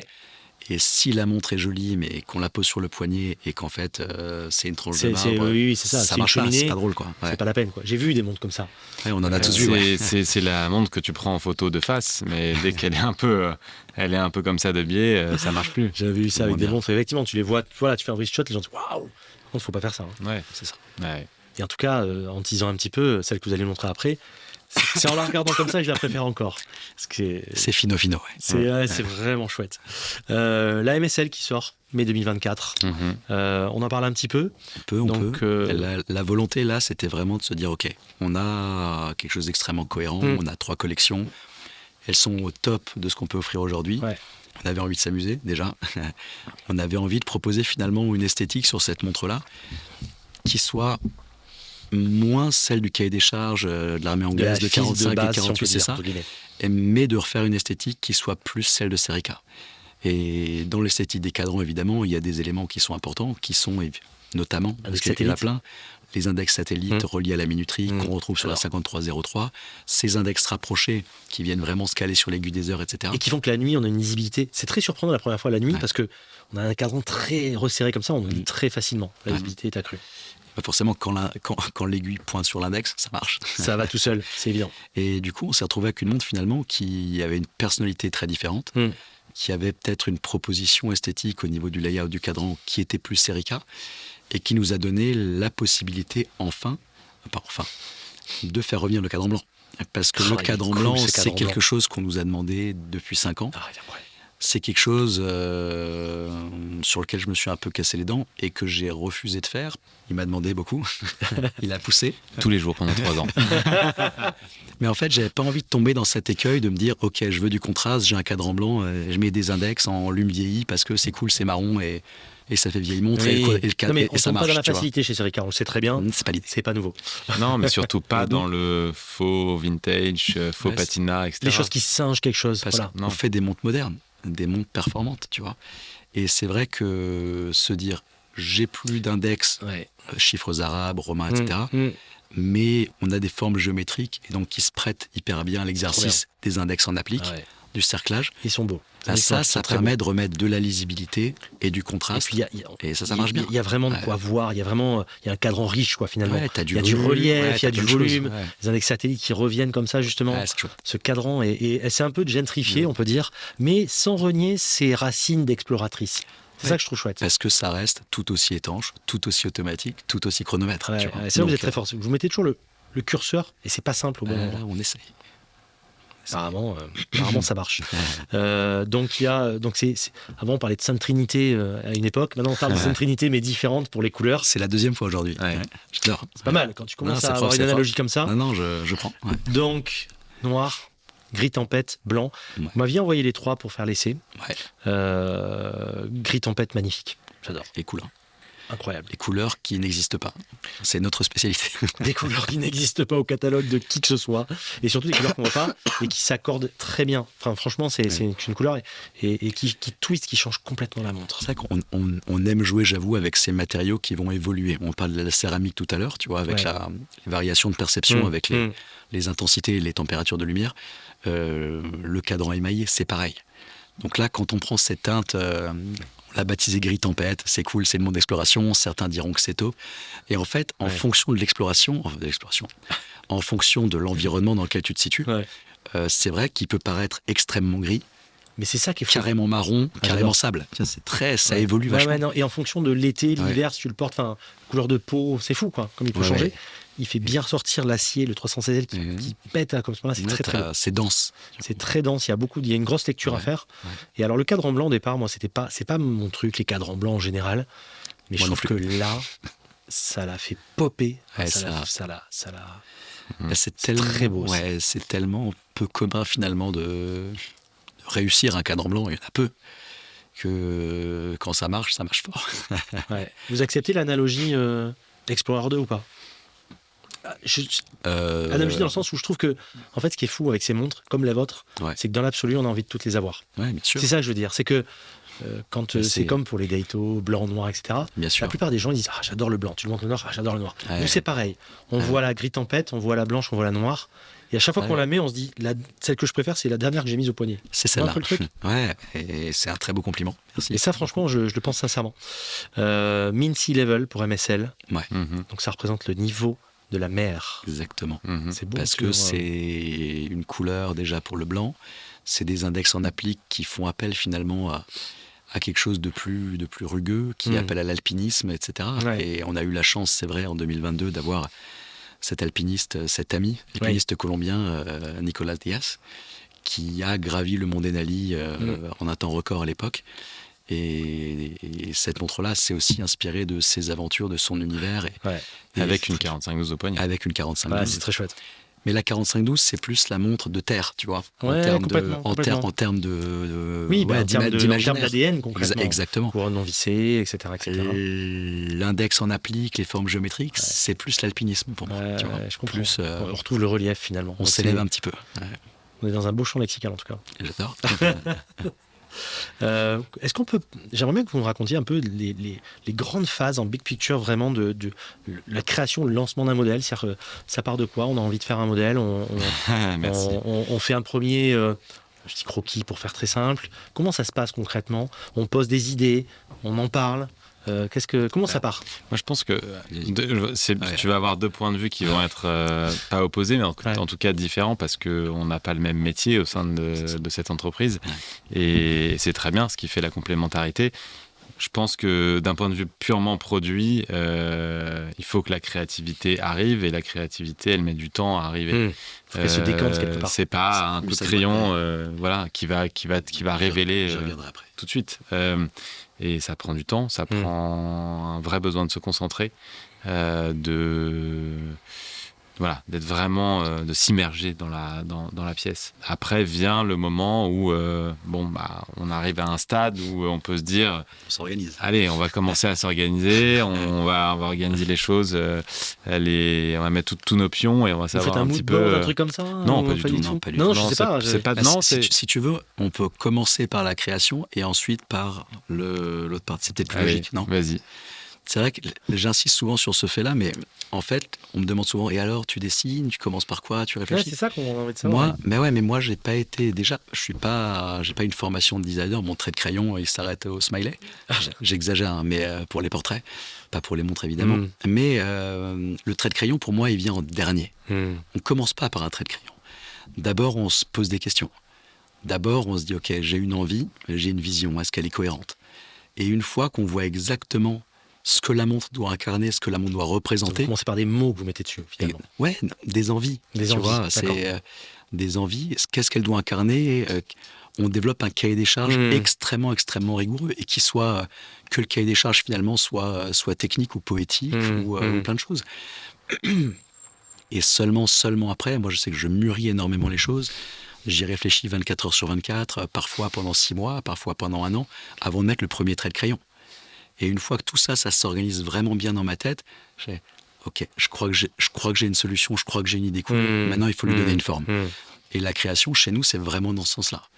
Après, ça prend encore beaucoup de temps jusqu'à ce qu'on ait quelque chose duquel je sois vraiment satisfait. Parce que je prends du temps, je veux m'en éloigner, je veux y revenir, je veux m'en éloigner à nouveau, je veux y revenir. Pas comme ça, sinon on n'entendra pas ce que je dis. Mais surtout, quand j'y reviens, après plusieurs semaines, plusieurs jours, etc., je veux me prendre une grosse claque. Ouais, d'accord. Je veux me dire, j'ai jamais vu, c'est abouti, pour mon regard en tout cas, pour mon œil, mais dans ce cas-là, c'est celui qui compte. J'ai qu'une envie, c'est de l'avoir au poignet, c'est de lui donner vie. Et là, tu lui expliques, à Gabriel, comment ça se passe à ce moment-là? Je pense qu'il y a un moment où, si Jérôme se sent à l'aise pour partager les premières idées, quand je partage, c'est que c'est déjà bien abouti. Ouais, d'accord. D'accord. Mais c'est normal. Enfin, je pense que personne n'a envie de partager quelque chose qui n'est pas abouti. Ouais. Quel est l'intérêt? Enfin, oui, après, tu peux avoir cette philosophie de te dire... C'est frustrant et pour l'un et pour l'autre. Tu sais, comme quand on était gamin, quand on voulait regarder le dessin, on n'avait pas terminé, tu sais. Et on te dit, tu caches un peu ta copie. Tu l'adores, tu vois quand ça ressemble à quelque chose. C'est un peu comme tes gamins, tu veux cuisiner, t'as brûlé ton omelette, tu veux goûter quand même. Non, je vais la refaire, on va faire un beau truc et quand je suis fier, viens, on goûte. En tout cas, quand le produit est fini, pas fini, mais en tout cas, quand il y a quelque chose à montrer qui est fidèle finalement à ce que tu as voulu faire. En tout cas. Et je pense surtout que même si avec Gabriel, on est super alignés sur plein de choses, et comme tu l'as dit, on a des métiers très différents, il me fait confiance sur plein de choses, je lui fais confiance sur plein de choses, et c'est pour ça que ça marche. Parce qu'en fait, si je lui montrais des choses à moitié abouties, qui me donnait son avis ou d'autres, non seulement ça pourrait m'influencer, mais t'as pas... En fait, tu vois, quand je te dis l'objet et le dessin doivent traduire la vision et l'envie, la vision, elle est hyper complexe. Il y a plein de choses que j'ai dans ma tête que je peux partager avec personne, que j'arriverai même pas. C'est souvent intangible. Et si ça représente pas le truc... Non, il va me dire mais c'est pas au top. Je sais que c'est pas abouti. Je sais que je suis à la moitié du truc. Exactement. Je faisais l'analogie avec la musique. Je pense qu'un compositeur de n'importe quelle musique n'a pas envie de partager quelque chose de pas abouti. Une partition pas terminée, ou ce que tu veux, oui, clairement. Ou un tableau pas terminé. Bien sûr. Maintenant, c'est vrai qu'on est aussi contraint par du temps, du temps qui est long aussi côté prototypage, test, etc. Parce qu'il y a quand même beaucoup de gens qui interviennent dans la conception et la réalisation des pièces. Et plus une pièce va être complexe à réaliser, ce qui est un peu souvent le cas chez nous, ça va mettre du temps. Et je pense qu'il y a un moment clé où on se dit, là, on est à ce stade-là et on va tout mettre en œuvre pour que, à cette date-là, on soit à 100%. On puisse présenter les choses. Et là, c'est parti. En fait, tu déclenches le chrono. Et là, tu te mets un coup de presse. Et là, Gabriel met la presse à Jérôme. Qui met la presse à Jérôme. Et c'est parti. Mais en même temps, je pense que ce moment, il est aussi décisif et hyper important parce que c'est le moment où on va se reposer peut-être des bonnes questions et se forcer à trouver des solutions. Et corriger les petites choses, les choses en tout cas qui et sans vouloir spoiler ce qui va arriver après. Vous n'êtes pas prêts. Je me souviens, il y a encore quelques mois où on n'était pas sûr. On n'était pas sûr, mais par contre, on avait la date. Ouais. Et évidemment, si à un moment on se disait ça marche pas, la date, on la décale, tu vois, c'est pas très grave en soi. Mais on avait envie de présenter cette pièce cette année parce que c'est une année importante pour nous et que cette pièce devait un peu être un peu le feu d'artifice de 2024, quoi. C'est bien de se mettre, beaucoup d'entrepreneurs se mettent une date comme ça, justement. Sinon, t'avances pas. Sinon, t'avances pas. Moi, je fonctionne beaucoup en to-do list, en truc, en disant telle date, tel truc, telle date, telle chose, etc. Et sinon, t'avances pas, en effet. Donc, t'es obligé de te mettre une date. C'est comme un objectif. Tu te fixes un objectif parce que tu veux l'atteindre. Si tu te fixes pas une date, en fait, tu vas la faire glisser tout le temps et tu procrastines globalement. Et Dieu sait que la prod, en plus, après, ça met du temps. Que c'est long et qu'il y a des allers-retours encore une fois. Il y a ce qu'on veut, il y a ce qu'on reçoit au début. Il y a tout un tas de choses qui reviennent. En fait, je pense que la gestion de l'impatience est clé dans ce métier-là. T'as vraiment... tu trépignes. Dès que Ouais. t'arrives le matin, tu trépignes, t'as envie que ça arrive, t'as envie que les 3D elles arrivent, t'as envie que les images elles arrivent, t'as envie que tout. Enfin, en fait, tu confortes un dessin par Exactement. des volumes. Mais c'est très différent finalement entre le dessin 3D que tu as vu Oui, et ce que puis tu le- reçois. Il y a bien toujours sûr. cette petite confrontation, Et puis le volume le moment de opaque, vérité un peu. le volume opaque d'une cire, la validation de différents éléments Ouais. séparés, si tu veux, C'est ça. jusqu'au moment, le moment de vérité. C'était le nom du truc dans l'agenda d'ailleurs, le moment de vérité. Voilà. Où C'est ça. tu as tous les composants qui sont là, où la montre peut enfin être assemblée, Ouais. où tu vas faire Et est-ce que ça l'expérience va? de Est-ce que l'objet finalement, au ce que j'avais en poignet tête. et qu'est-ce qui se passe. Ouais. Est-ce Et que même- magie ou pas magie? Et c'est ça la vraie Même question. là, c'est un moment en fait, et je pense qu'on l'a découvert encore plus avec cette pièce-là, qui est très important. Ah oui, bah là avec cette Parce qu'en fait, tu as besoin de temps. Bien Encore une fois, le temps finalement. Tu as besoin, tu dois digérer. tu dois décanter l'information. tout ça en effet. Ouais. Et il y a peut-être un Negroni ou deux qui est passé entre. Je te dis, il y a toujours un Negroni c'est dans pas le- peut-être, c'est sûr. Il était bon d'ailleurs. Et en fait, il faut dormir dessus, il faut L'observer dans l'observer. différents environnements, il faut prendre le temps. Bah, je avant voyais, même de le partager. Hein. quand vous l'avez, voilà, après là, quand vous l'avez partagé, vous m'avez montré tout à l'heure, je voyais que vous étiez très demandeur de voir la montre au poignet aussi. Comment elle vit au poignet de quelqu'un? Mais Comment elle se pose? Ah ouais, c'était. Ça, c'est hyper important. Ouais, quand tu passes 2 ans et demi, 3 ans de ta vie à réfléchir à quelque chose, et ça passe de l'idée complètement abstraite au produit tangible, tu as des attentes. C'est un moment hyper émotif, en fait. Il y a beaucoup d'émotions, tu vois. Et de prendre, si tu veux, ce moment de façon égoïste, sans que plein de gens te disent je pense ci, je pense ça, machin truc. Je fais, on se calme. Et On va d'abord cuisiner avec. On va d'abord jouer de la guitare avec. On va d'abord caresser son chat avec. Et on verra comment ça vit. Tu vois. ça a été Oui, à parce quel- que Jérôme a un chat depuis 6 mois. Ouais, C'est ça. elle est ouf. Je l'aime d'amour. Quelle a été votre plus grande fierté, je veux dire, en termes de modèle? Ou est-ce qu'il y a un moment où vraiment vous avez ressenti vous étiez galvanisé par quelque chose qui est sorti? C'était à quel moment? Il y a souvent des moments comme ça quand même qu'on peut ressentir. Non, il y a Moi, je pense qu'en fait, à chaque lancement, itération, c'est- Il n'y en a pas une où vous avez dit Mais c'est difficile parce que je sais que ça veut dire comme plaisir. on les attend tellement Ouais. et même une modification, un nouveau cadran, je sais pas, en fait, t'es excité. C'est pas forcément l'excitation de la nouveauté, mais c'est juste que l'excitation du fait que t'en as parlé, Et puis le fait que ça t'as devient concret, attendu, c'est etc. plus un projet, c'est une montre qui existe. Ouais. Ça, c'est magique. ouais. Ça, c'est magique. Et on est conscient que parfois on fait un petit peu attendre les gens 2-3 mois. On essaie de raccourcir au maximum le temps d'attente entre la première série et sa livraison. Ouais. Mais sachez que nous, c'est 10 fois plus, voire parfois beaucoup plus. Ouais. Et Dieu sait que voilà, à chaque fois qu'il y avait des ruptures, des choses comme ça bosse très très dur ici.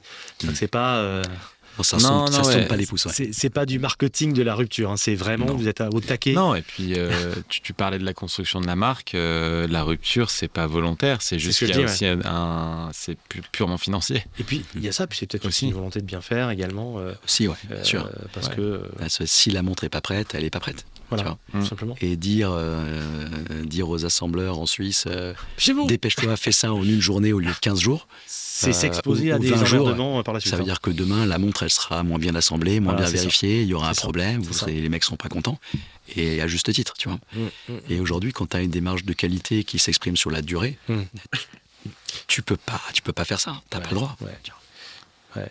Est-ce que vous avez une anecdote, un truc justement par rapport à une réaction, une sortie, un lancement, un buzz qui a été fait autour d'une pièce? Est-ce qu'il y a quelque chose qui vient à l'esprit par rapport à une sortie ou pas? On verra la prochaine. On verra la prochaine. Oui, je crois que là, il y aura Je il y crois aura de qu'on quoi a, dire. on a tellement d'attentes sur ce qui va arriver ouais. parce que c'est un vrai pari Ouais. qu'on en reparle dans le troisième épisode.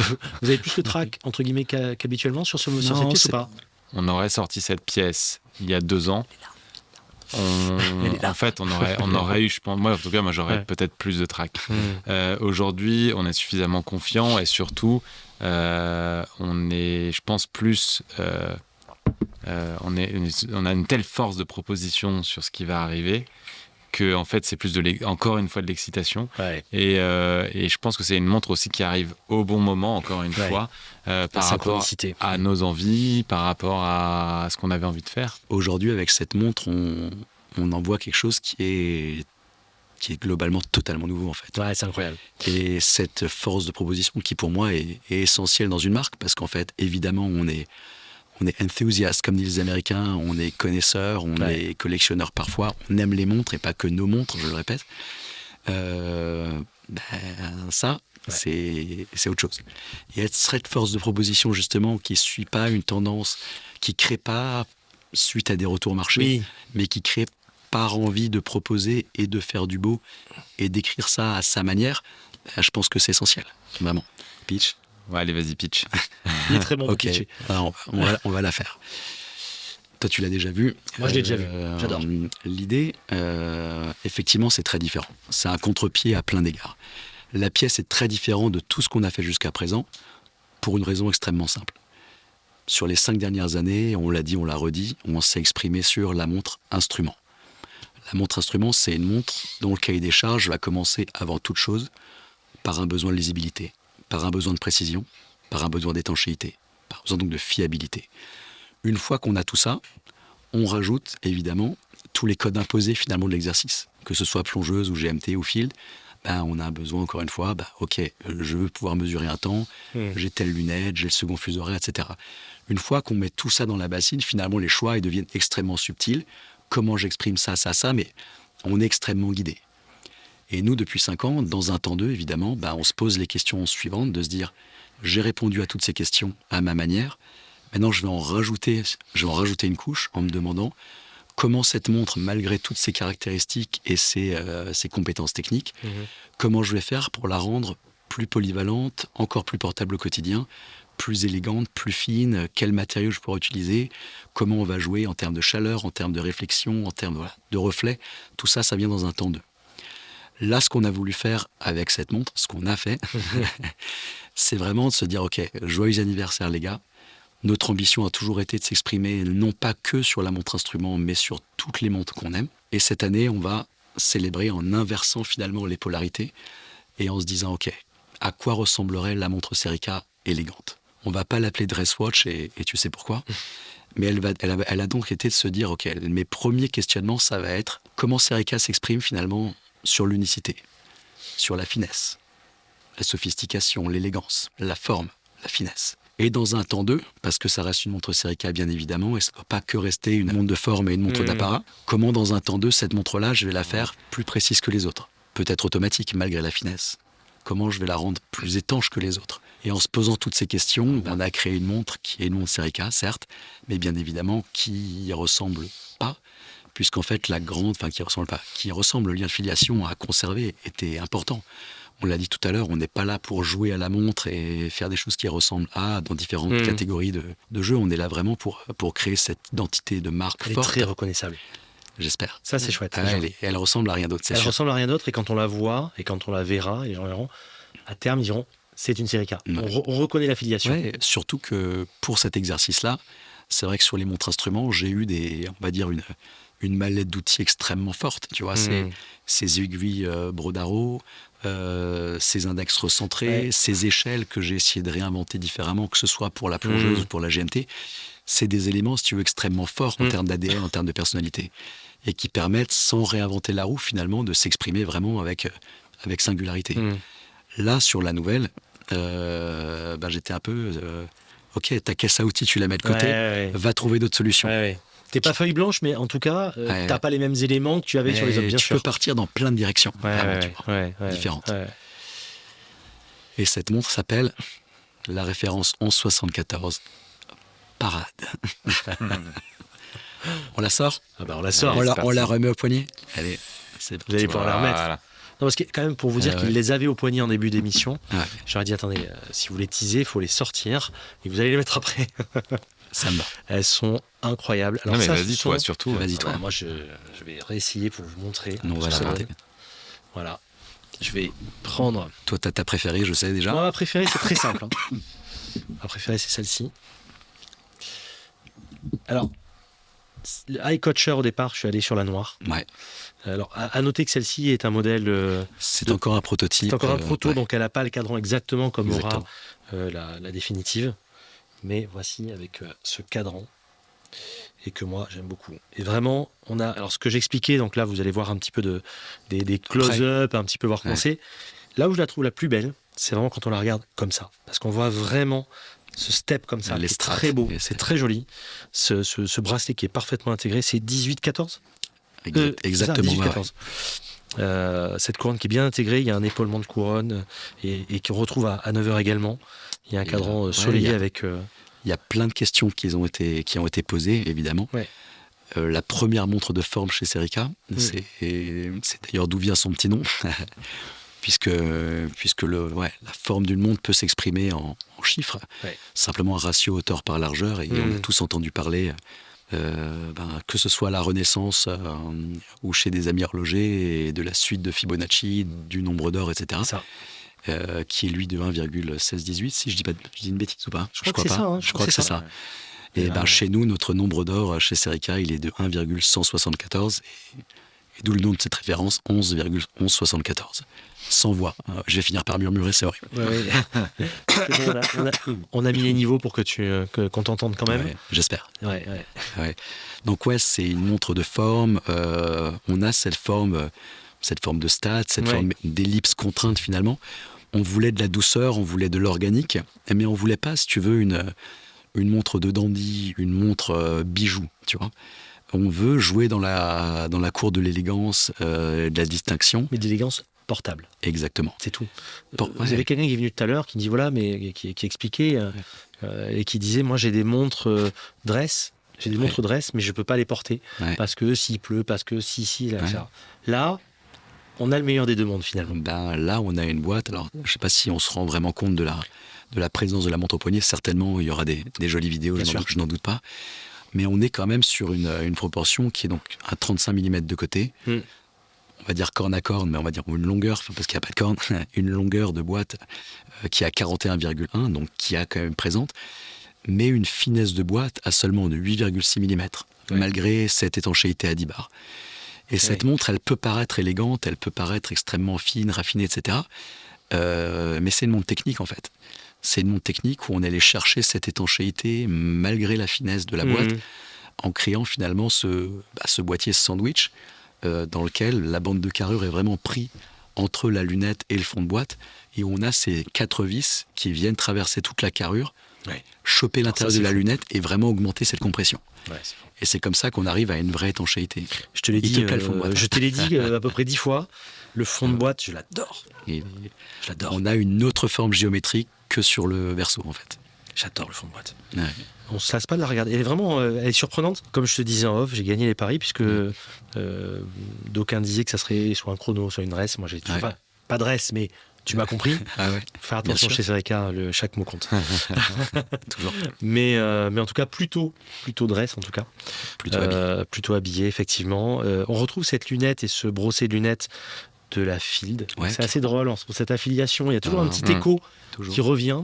Qu'on a déformé, qu'on a exagéré. Le tour de force, c'est que ça n'a rien à voir, mais on reconnaît l'affiliation. Il y a un très bon ami, que j'ai et client d'ailleurs, qui hier soir passait donc de sa 5303 à ça, et il disait, j'essaye d'analyser, je comprends pas. Comment est-ce qu'on passe de ça à ça, qui sont deux montres extrêmement différentes, avec en fait carrément une présence quasi similaire, tu vois, et toujours ce ressenti finalement qui est celui d'une montre Serica. Pas d'autre chose. C'est sûr. Il y a plein de petits tricks design. Tout plein. Il y a plein de choses qui nous font dire. Alors évidemment, cadran, toujours pas avec le logo ni rien, ça c'est évidemment. Bien sûr. Là, c'est pas la boucle définitive, évidemment. Non. La boucle que vous allez proposer est incroyable. Elle est chouette, on va... Très élégante. Encore une fois, on soigne jusqu'au bout. Et on essaye de créer quelque chose de très, très homogène, cohérent et élégant. Et bien évidemment, sur une boîte aussi douce et aussi organique, d'une forme aussi singulière, la boucle va reprendre cette forme elliptique contrainte de la lunette en une boucle qui va venir se poser joliment quand le bracelet soit fini. Ce sera fermé d'ailleurs. Et afin de conserver cette forme, si on veut, des deux côtés, qu'on regarde sa montre ou qu'on la regarde pas, finalement, on a ce petit rappel de se dire, je sais ce que je veux au poignet et ça me plaît. Ça, c'est fort. Vous avez mis un automatique dedans. Ouais. Ça, c'est fou. Étanchéité automatique. Ouais. C'est pas des specs qu'on voit habituellement sur des montres, comme des montres de forme, des montres un petit peu plus habillées. Et c'était justement toute la démarche, toute Ouais. l'envie de rendre cette montre élégante et habillée portable au quotidien, en fait. Se dire, j'adore, j'ai envie, je me sens waouh aujourd'hui, je mets la montre de forme et je veux que mon quotidien soit celui de cette montre de forme aujourd'hui. Mais finalement, il pleut, mais finalement, je suis en vacances. Mais je peux quand même la porter. Il y a une piscine, Et je peux quand même c'est la compliqué. porter. Et je peux la porter. Et là, on peut s'amuser, effectivement. On peut jouer avec les bracelets aussi, faire des choses incroyables. Parce qu'on peut la twister, finalement, cette montre. Bien sûr. Évidemment, C'est facilement. c'est le but du jeu. Ouais. T'as vu qu'il n'y avait que 2 aiguilles. 2 aiguilles, oui. 2 aiguilles, et on en parlait tout à l'heure d'ailleurs, c'est vrai que autant les montres-outils, c'est ce qui m'a séduit depuis gamin, c'est ce qui m'a fait tomber amoureux des montres, finalement. Et c'est quelque chose que, avant de poser le premier coup de crayon de la première montre outil Serica, finalement, c'était un langage que je maîtrisais plutôt très bien. Ouais. La dress watch, la montre de forme, la 2 aiguilles, c'est quelque chose finalement qu'avant de me poser toutes ces questions, j'avais très peu porté. Donc j'en ai acheté 1 ou 2 et pour découvrir un petit peu, comprendre ce qui se passe, parce que si tu comprends pas ce que tu dois raconter comme histoire et ce que tu dois exprimer, s'imprégner du rôle. Tu peux pas le faire à ton tour, c'est pas possible. Ouais, je comprends. Et je me suis rendu compte d'une chose en portant ces 2 aiguilles, c'est que la relation au temps était très différente. Tu vois. Moi qui ai toujours été dans la chronométrie, la précision, l'aventure, le machin truc, là, enlever la trotteuse qui te rappelle constamment que le temps passe, qu'il faut pas que tu rates ton truc, à une montre 2 aiguilles finalement où tu vas plus te concentrer sur la beauté de l'objet, sa légèreté, le plaisir que tu vas avoir à finalement la porter, et l'heure dans un temps 2, et une heure de toute façon qui va être plus douce parce qu'elle est 2 aiguilles, finalement c'est l'expression la plus pure de l'heure. Ouais, ça rend l'objet encore plus pur finalement. Ça le rend encore une fois plus élégant. Ouais, encore plus élégant. Ça pousse le curseur jusqu'au bout. Se dire je suis pas la seconde, c'est élégant. C'est la grande classe en effet. Ouais. C'est vrai. Sorti, donc quand le podcast sortira. Sorti hier. Voilà, sorti hier. Sorti On se hier, projette dans le temps. effectivement. C'est pas mal. Ouais. Sorti hier soir. Un soir, tard. Voilà, tard. Disponible à partir de quand ? Alors, disponible en précommande à partir de hier. Ouais. Réellement précommande, d'accord. Okay. Ouais, précommande. Alors, pour l'instant, et là, on peut pas te dire la date de livraison et ni le nombre de pièces qu'on pourra livrer à cette date-là, qui sera évidemment ajustée bien sûr. En fonction des besoins de prod, etc. Bien sûr. Le 21 novembre. Mais voilà, je pense qu'on va tout faire pour que ce soit autour du mois de mars sur une première partie de la production des 500 pièces. Voilà. D'accord. Ouais. Oui, donc ça va, on est dans un délai raisonnable quand même. Nous, on peut la porter officiellement depuis quelques jours et évidemment, ça nous fait très plaisir.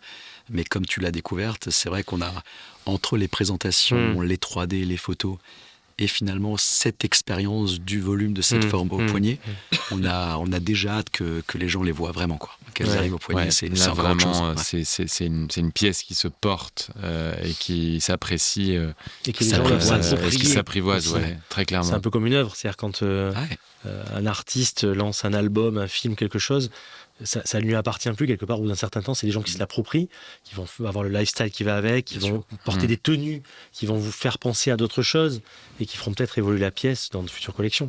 Oui, clairement.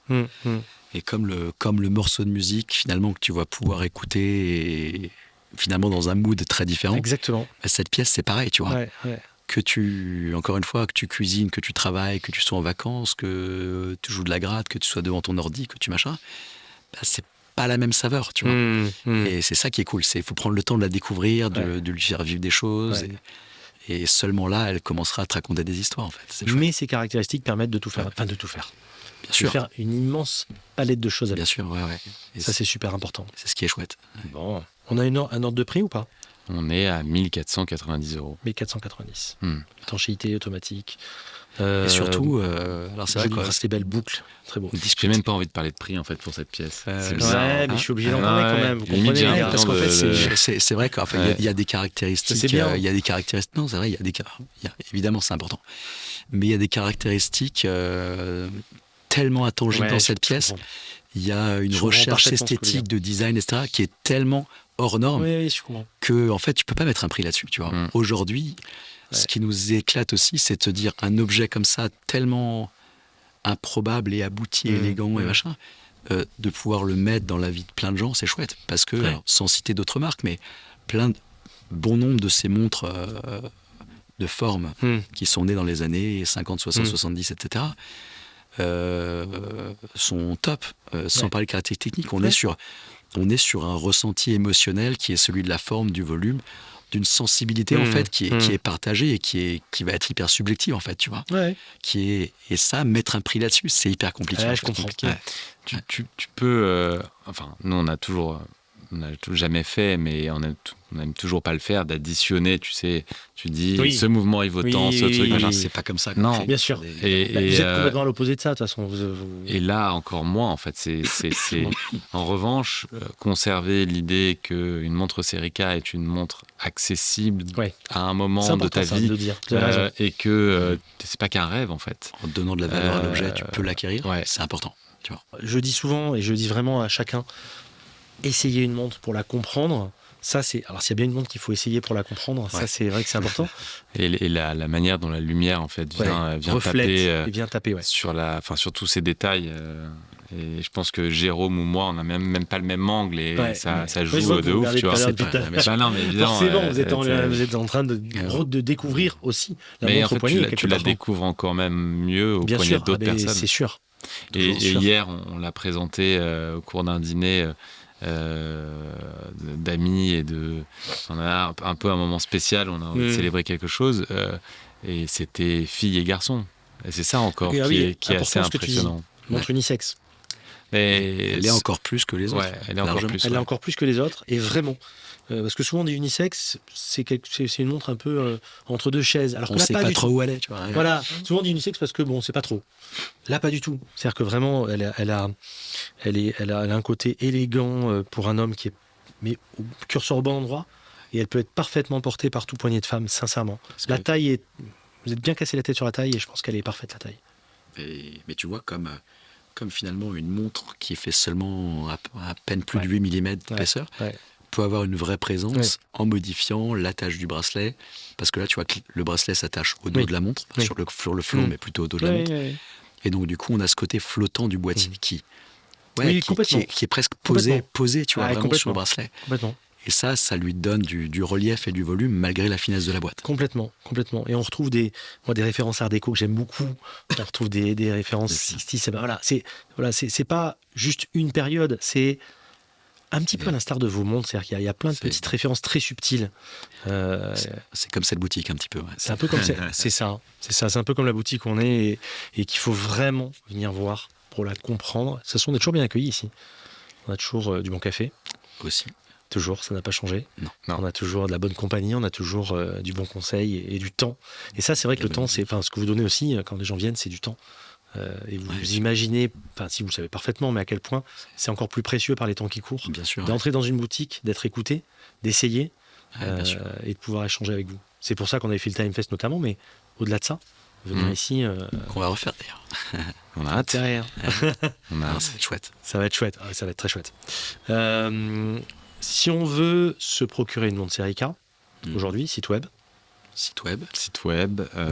évidemment ici. Évidemment ici. On l'aura compris. En boutique, bien évidemment. Et on te voit venir. Donc de toute façon, on va répondre à ta question. Est-ce qu'il y aura d'autres endroits où on pourra se procurer une montre Serica ? La réponse est oui, mais avec parcimonie. Et encore une fois, la philosophie du temps et de la prise de temps, toujours très... ça va être très, très... et de la relation c'est un vrai aussi. sujet. Dans la lignée, dans la droite ligne, ce que vous faites jusqu'à maintenant, de toute façon. Ouais. On a décidé et on a validé avec un partenaire pour l'instant qui est Time and Tide, les studios qui sont à Londres, qui va ouvrir à Londres. Ça, c'est nouveau. J'ai vu la publication avec un drone et à Melbourne.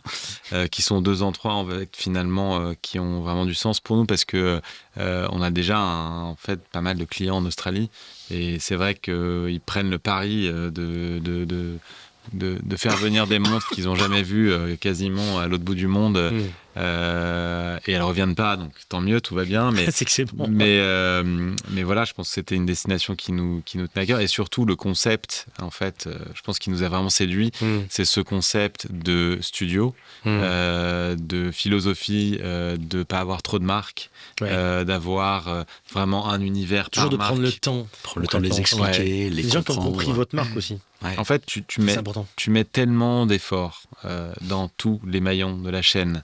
Et si la personne qui va te présenter cette pièce, elle va pas bien le faire, elle aura tout gâché. C'est sûr. Alors, oui, la montre va être très belle et ouais, c'est très beau. Mais du coup, on va essayer de développer un petit réseau de personnes de confiance chez qui on peut placer des pièces. D'accord. Et pourquoi pas avoir d'autres espaces comme ça qui seront les nôtres dans un temps parallèle. Mais toujours mesuré, pondéré. Step by En step, fait, toujours. tu peux vite te planter. Pardon, mais tu peux vite te cramer. Hein. Mais vous avez Faut faire entièrement- très Enfin, moi, attention. je suis pas, mais alors totalement aligné à ce que vous dites là-dessus. Je pense que, comme je dis toujours, une petite impatience pour un grand projet. Et effectivement, il faut prendre le temps, avoir des gens qui comprennent la marque. Je vois très, très souvent des marques qui, finalement, ont trop de points de distribution et ont surtout des personnes qui ne comprennent pas Ah qu'ils oui, bien vendent. sûr. Donc, c'est pas vendu. Donc, ça prend la poussière. Donc, la philosophie de la marque n'est pas expliquée. Et c'est du gâchis pour tout le monde, finalement. perds tout, Et au bout ouais. de la chaîne, tout le monde y perd. Bien sûr. Donc, vous me faire ça comme vous le faites et je comprends tout à fait. Mais c'est vrai que comme j'avais vu la publication récemment, Oui, bien sûr. je voulais t'en parler. aussi, Et je sais que c'est toujours un point important. Il y a cette volonté, bien évidemment, de prendre conscience que mettre des montres Serica physiquement aux poignets de gens qui habitent au bout du monde, c'est hyper important Bien sûr. pour faire comprendre la marque. Et il y a cette volonté aussi de trouver les bons partenaires, comme on l'expliquait. Et c'est vrai que Time and Tide, avec Andrew, on se connaît depuis quelques années. On tourne autour entre guillemets, mais c'était trop tôt pour de la distrib de toute manière à l'époque. Et là, plus récemment, on a un petit peu avancé. Et cette rencontre, elle s'est faite autour de musique et autour de peintes à Londres. Et à la fin, on savait qu'on avait envie de bosser ensemble. Je savais que le mec, c'était un bon gars qui saurait raconter notre histoire, qui respectait la marque. Et il a fait des efforts, on a fait des efforts pour que ça fonctionne. Et dans ces conditions-là, c'est génial. Trop bien. Ouais. Ça, c'est pour. Très probablement Dans 15 jours, ouais. Oui, donc ça sera déjà acté à quand l'époque où on va regarder ce podcast. Ah ouais, c'est dès maintenant. Allez à Londres si vous voulez. Faut mettre Prenez le futur de l'Eurostar. l'impératif. Ouais, subjonctif plus que parfait. ça. Ok, je te laisse faire. Beaucoup trop tard pour ça. Ok, je pense qu'on a fait un bon tour sur Serica. Je pense qu'on est pas mal. Je pense qu'on est pas mal. On est pas mal. Ouais. Qu'est-ce qu'on porte quand on porte pas une Serica? Si on porte pas une Serica, Bien qu'est-ce qu'on sûr. porte? On est des hommes sains. On essaye. Donc je pense que ne pas porter nos montres, c'est aussi prendre du plaisir à les reporter. Ouais. Prendre du recul aussi, Et quelque du part. recul. Bien sûr. Et des envies et découvrir d'autres choses aussi. Continuer à se nourrir de belles choses aussi, Ouais. tu vois. Bah, oui. Qui vont inspirer demain. Voilà, puis vous retrouvez des courbes, des formes, des choses, évidemment, qui vont aussi pouvoir nourrir par la suite. Un peu la Évidemment. base de données, quelque part, bien sûr. On va répondre à ta question, on ne botte pas en touche du tout. Non, ouais. Mais c'est une. On en prend combien? Une, deux? Allez, deux. Ce que tu Deux. veux. Ouais. Non, mais deux, vas-y. Deux. Commence. Non, c'est juste, on a beaucoup fait l'analogie avec la musique. Ouais. Et en fait, c'est vrai qu'un jour, je me baladais, je rencontre un gars, etc. Elle me présente, Serica. Et je portais ma montre de fiançailles que m'a offert ma femme, qui est une petite Omega Ellipse en argent, bracelet intégré, super joli, que j'aime beaucoup. Et le mec me fait: ah ouais, bon, s'il porte pas ses montres, c'est que ça doit pas être terrible. C'est ce que je dis souvent. Ouais. Et là, le gars, je l'explique très sincèrement, et là, l'analogie de la musique était hyper évidente en fait. Ouais. Je dis, je comprends ce que tu dis, maintenant transpose dans un autre univers. Ouais. Est-ce que ça deviendrait l'idée d'emmerder un musicien de jazz parce qu'il écoute du classique, Ouais, t'as raison. ou l'inverse? En fait, on se nourrit de belles choses, de plein de choses, et on va retraduire, on va emmagasiner, on va se nourrir de ça, Et tu et peux on va pas le retraduire à t'as notre besoin manière. de ça. C'est un Et comme, carburant. et comme je te disais tout à l'heure, pour comprendre la montre 2 aiguilles, la montre de forme, j'en ai acheté, j'en ai porté, et Dieu sait que j'ai pris beaucoup de plaisir à les Bien porter. sûr. Dans ces montres, il y a notamment une petite Piaget Polo Beau ça. quartz, tu vois, Ouais. full gold, cadran, aiguille, boîte, que j'ai racheté à Nico d'ailleurs, que tu connais, qui l'a beaucoup porté. Le grand spécialiste des montres en or de forme. C'est lui qui nous a mis dans le délire carrément. Ouais. Et ben cette montre, j'ai eu beaucoup de plaisir à la porter. Et ça m'arrive de la porter souvent. Là, j'ai remis un petit bracelet croco dessus. Hyper mignon. Hyper mignon. Ah, j'ai 2-3 petites choses qui traînent. Moi, en ce moment, on est en même temps, il faut se dire que depuis qu'on bosse sur ce projet-là, forcément, la montre de forme Ça a nous un peu excite pris. un peu. Donc Encore là, Nicolas qui a... Ouais, oui, c'est évidemment, on ça. s'influence tous. Bien sûr, évidemment. C'est très bien. Et c'est très bien. Je vais dire 2, ça va être une petite Cartier Santos que j'ai acheté il y a moins d'un an. Ouais. Or et acier, fond blanc, j'adore. En fait, j'adore la remettre et j'adore la poser et l'oublier. C'est chouette, une montre. ça, Ouais. d'ailleurs. Sûr. C'est une montre vraiment que j'ai beaucoup de plaisir à porter, mais il y a un moment où il faut que je switch sur autre chose. C'est ça la richesse d'une collection. C'est quand vraiment tu portes quelque chose et ça te fait redécouvrir la montre quand il y a de grosses distorsions finalement entre les pièces. Alors que si tu portes que des Rolex sportives, moi j'ai eu ça à une époque, j'avais l'impression de porter toujours la même montre finalement. J'avais toujours un Oyster, j'avais toujours une One Oyster. Enfin, et même si tu as un plaisir, mais c'est un peu gâché par ça finalement. Et maintenant, mon plus grand plaisir, c'est vraiment de porter des montres qui sont à 180 degrés du lundi au dimanche, tu vois. C'est vraiment ça. Et la deuxième, là c'est tout récent. C'est une Gégère Le Cool Verso en or. Mais petite taille, fond noir, avec des index or, un peu art déco aussi. Très beau. Et là, en fait, je trouve que... Moi, mais je pense qu'on est beaucoup dans ce cas-là. La Reverso, c'est amour et détestation à la fois. Tu vois, mais 100%. Il y a cette relation à cette pièce où...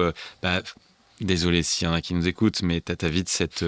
Si t'as un pull sur les épaules et que t'habites à Versailles, tu portes une Reverso et là, t'es dans le cliché, tu vois. Alors que la Reverso, elle a besoin d'être en or, d'être portée en jean et en t-shirt.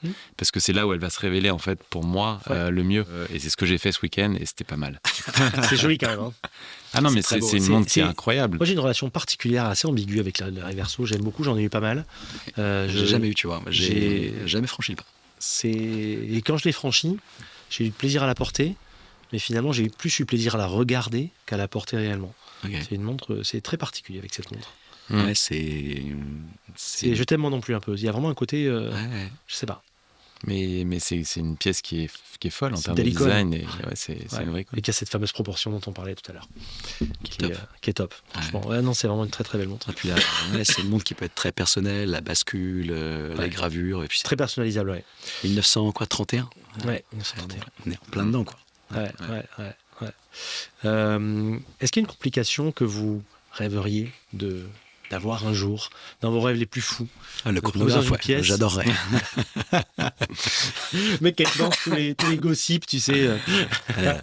Ce serait dingue, Ce serait incroyable. Non, mais voilà, un truc, indépendamment des considérations de budget, demain vous pouvez sortir une pièce. Est-ce qu'il y a une complication que vous trouvez dingue ou un truc que vous aimez vraiment? Le triple calendrier, si je pouvais jouer avec ça m'exciterait beaucoup. J'ai plus de voix du tout, c'est vrai. Il est là au batterie. On l'a perdu. On l'a perdu, ouais, mais jouer vraiment avec... Quand je te dis jouer avec cette triple complication, c'est pas d'acheter un mouvement 5000 balles qui t'impose la position des guichets, la date par aiguille, etc. C'est de te dire comment j'exprime cette date. Tu réorganises tout ça, quoi. Comment j'exprime cette date complète. On a le droit de rêver. Comment je réorganise ces informations de date, de jour, de mois, d'année peut-être. Allez, on oublie l'année. Juste jour, date, mois, sur un cadran. Et là, la montre devient autre chose, devient aussi un calendrier. Et je trouve ça hyper sexy quand c'est bien fait, évidemment. C'est beau. On pense à des vieilles UG, triple calendrier, etc. Magnifique. Tu vois, c'est dans une boîte sport. Eric Clapton, si tu nous entends, que j'aime aussi beaucoup, tuerie absolue. Tu vois. Non, mais même le quantième, Zénith, Chronomaster, j'en ai vu encore passer récemment. C'est magnifique. Beau. En triple quantième, c'est beau. Ça m'exciterait. Parce que tu as toujours ce côté fonctionnel. Tu vois, c'est encore autre chose. C'est très très beau ça. Et ça me ferait marrer. Ça me fait plaisir que vous sortiez cette complication. Attends un petit peu, on aura des cheveux gris tous. Mais... Ouais, je pense qu'on peut attendre. Moi, je sais pas pourquoi, mais encore une fois, en voyant cette pièce-là, je serais plus sur une complication vraiment cachée. Peut-être dans le fond, dans répétition minute, quelque chose comme ça. D'accord. Gourmand. Non, mais parce que je trouve que c'est une complication qui a une origine qui est tellement simple. Et qui est exploité de manière tellement luxe ou autre que la ramener dans, je sais pas, mais dans une boîte comme ça, je la verrais. C'est incroyable. Tu sais pas, mais par contre quand tu actionnes le truc, là c'est c'est waouh, quoi. Par contre, quand tu vois le petit guichet sur la bande de carrure, tu fais... Ouais, voilà. Tu sais qu'il se passe un truc. C'est ce petit détail et tu es là. C'est classe. ok. Cool. C'est vrai Et que c'est beau. Et tu joues avec. Et toi seul sais quasiment. Ouais. Avis aux amateurs. Jusqu'à ce que tout le bureau... Jusqu'à ce qu'en arrête de réunion, jouer. t'es comme ça, continuellement, mais évidemment, parce que t'as envie de jouer avec. Ouais, comme le petit disque de Quantième, tu sais, à l'arrière, sur les Mother ou certaines autres pièces d'ailleurs. Ouais, bien sûr. Toi seul sais qu'il y a ça au fond, une petite réserve de marche, un truc. Quel jour aujourd'hui? Quelle année tu Ok. Non, c'est incroyable ça. C'est cool, ouais. Je trouve que c'est quand même le comble C'est élégant, du c'est luxe, chic. de l'élégance et du raffinement. Ouais. Vraiment, sincèrement. Bien sûr, on l'a fait. Mais on n'a pas besoin de le voir. Voilà, c'est ça. C'est ça. C'est ça, c'est vraiment le quiet luxury. Pour conclure là-dessus, est-ce qu'il y a un film, un livre, une citation, une musique, quelque chose qui vous inspire, qui revient Toujours. et que vous aimez? Alors ça va être dur d'en trouver qu'un ou qu'une. Ça c'est difficile parce que déjà c'est beaucoup de choses, livres, films ou Alors, où et comme vous voulez, qui m'ont peut-être marqué ces quelque chose que tu derniers veux temps. partager avec les auditeurs. Moi j'ai découvert un livre, mais je suis sûr que Jérôme sait déjà exactement ce dont j'ai parlé parce que j'en ai parlé, il l'a lu après, qui s'appelle Shibumi et qui m'a renvoyé en fait dans un univers d'espions, mais avec une élégance tout autre que celle qu'on a de James Bond ou autre. Et j'ai aimé en fait ces subtils détails. Et en plus, ça se passe dans une région que j'adore, qui est le Pays Basque. Mais tous les intervenants, Flashback. Comment ? Les flashbacks aussi. Les flashbacks aussi au Japon, en Russie. Et en fait, ce que j'aime, et pour faire le parallèle avec les mondes qu'on a ou ce lieu, c'est que c'est finalement un livre qui a été écrit il y a un certain temps et qui, quand tu le lis, pour moi, m'a paru d'une modernité absolue et totalement intemporelle. Donc là, en ce moment, c'est celui que je pourrais te dire. Vous l'avez lu tous les deux, donc J'ai lu après, ouais. Enfin, on me l'avait conseillé depuis des années, je ne l'avais jamais lu. Ouais. Et quand je l'ai revu sur le bureau de gage, j'avais oh là. Ah ouais, et puis alors vraiment, j'étais absorbé, Ouais, quoi. le mec, Oui, je prends le métro tous les matins et j'avoue que lire ce livre, juste un petit chapitre, un petit fragment, le temps déjà, c'est l'évasion, le temps des X stations. Ouais. Voilà. On mettra la ref, on mettra en description. Ouais, évidemment. Moi, j'ai relu. Alors, il y a deux bouquins aujourd'hui. Il y en a un petit fascicule alors où j'ai Un petit fascicule. Ouais, un petit fascicule qui est c'est un bouquin qui s'appelle Do Design. C'est une collection. Et celui-ci s'appelle Do Design, Why Beauty is Key to Everything, que m'a offert mon frangin en le découvrant sur le bureau d'une pote designer en Colombie. Et évidemment, j'ai pas appris grand-chose parce que c'est ce que je pratique depuis 5 ans, cette démarche d'essayer de créer du beau justement, de se dire dès qu'on crée quelque chose, on a le choix finalement entre avoir des considérations économiques, rentabilité, marché, ou se dire je vais créer un objet qui va rentrer dans un quotidien. Le beau dans le quotidien, c'est cool, et pourquoi ça fera toute la différence à tous ces niveaux. Et qu'est-ce que tu mets en priorité concrètement? Est-ce que tu sacrifies quelque chose sur l'autel? Ce bouquin-là l'explique d'une manière très didactique, très simple, avec plein d'exemples de différentes boîtes, etc. Et c'est assez fun. Ça, c'est pour la partie drôle. Après, l'autre bouquin que j'ai relu récemment, de quelqu'un que j'ai toujours beaucoup admiré, qui m'a toujours beaucoup inspiré, c'est La Longue Route de Bernard Moitessier, que tu connais, j'imagine. Et on peut enchaîner sur une citation de ce même monsieur qui a dans ce livre, justement, et qui est la suivante, et qui est très simple. Tout ce que l'homme a fait de beau et de bon, il l'a construit avec ses rêves. Et s'il n'y a pas ce rêve et se dire, ce rêve, j'ai envie de le toucher du doigt et je vais travailler très dur pour lui donner une forme tangible, il ne se passe pas grand-chose de bon et de beau. Et c'est bien pour ça qu'on fait les choses, en fait. 100%. Et ça clôt bien l'épisode avec ce que vous venez de nous montrer, parce qu'on est vraiment dans le domaine du rêve, de l'élégance. Là, on ne pouvait pas faire mieux, tu as vraiment tapé dans le mille. Là, on est allé jusqu'au bout du délire, en tout cas, c'est certain. Qu'est-ce qu'on met comme musique pour annoncer l'épisode? Qu'est-ce qui vous brancherait de mettre? T'as une envie en ce moment? Dans quel mood, là? Genre plein de moods, toujours. Hein. J'ai vu, là, j'ai entendu plein de chansons différentes, plein de tendances différentes. Je pense qu'on va quand même aller dans le jazz parce que... Dans le jazz ou dans le surf, vu qu'il y a une Jaguar accrochée au mur, comme tu veux. Dans le surf, pourquoi pas? Surf, tu peux mettre les Beach Boys. Ah, trop bien. Ouais. Tu nous trouves un... Pas forcément un Get Around, Ouais, mais voilà. tu peux en mettre un. quand même, j'allais pas vous mettre celle-là. Ouais. Mais ouais. Ok, vous me laissez le choix des armes et Beach je prends. Boys, Dig Days, Ouais. qui tu veux. Ok. On reste dans la surf music, c'est un peu notre délire en ce moment. Moi, quand je suis rentré, ça me faisait penser à un mélange de Dean Martin, d'Al Green, Ah ouais, moi aussi beaucoup. de Mancini. Tu vois, toutes ces choses comme ça. Et je trouve on aime ça aussi beaucoup. Mais c'est des musiques qui sont chaleureuses en fait. Ouais. Et Qui sont assez intemporels. Ouais. qui sont complètement intemporelles. Et c'est encore une fois, ce qu'on essaye de retranscrire nous ici ou au poignet des gens. Bah, top. Gabriel, Jérôme, merci pour le temps. C'était super. Merci Parce à que je sais toi. qu'en plus, en ce Merci moment, à vous toi. êtes quand même à fond et je sais que On est un peu timé, c'est pour ça qu'il est 23h30. il est 2h du matin. Non, il est 22h. Il est toujours 10h10 sur une série K. Il Regarde, il était à l'heure.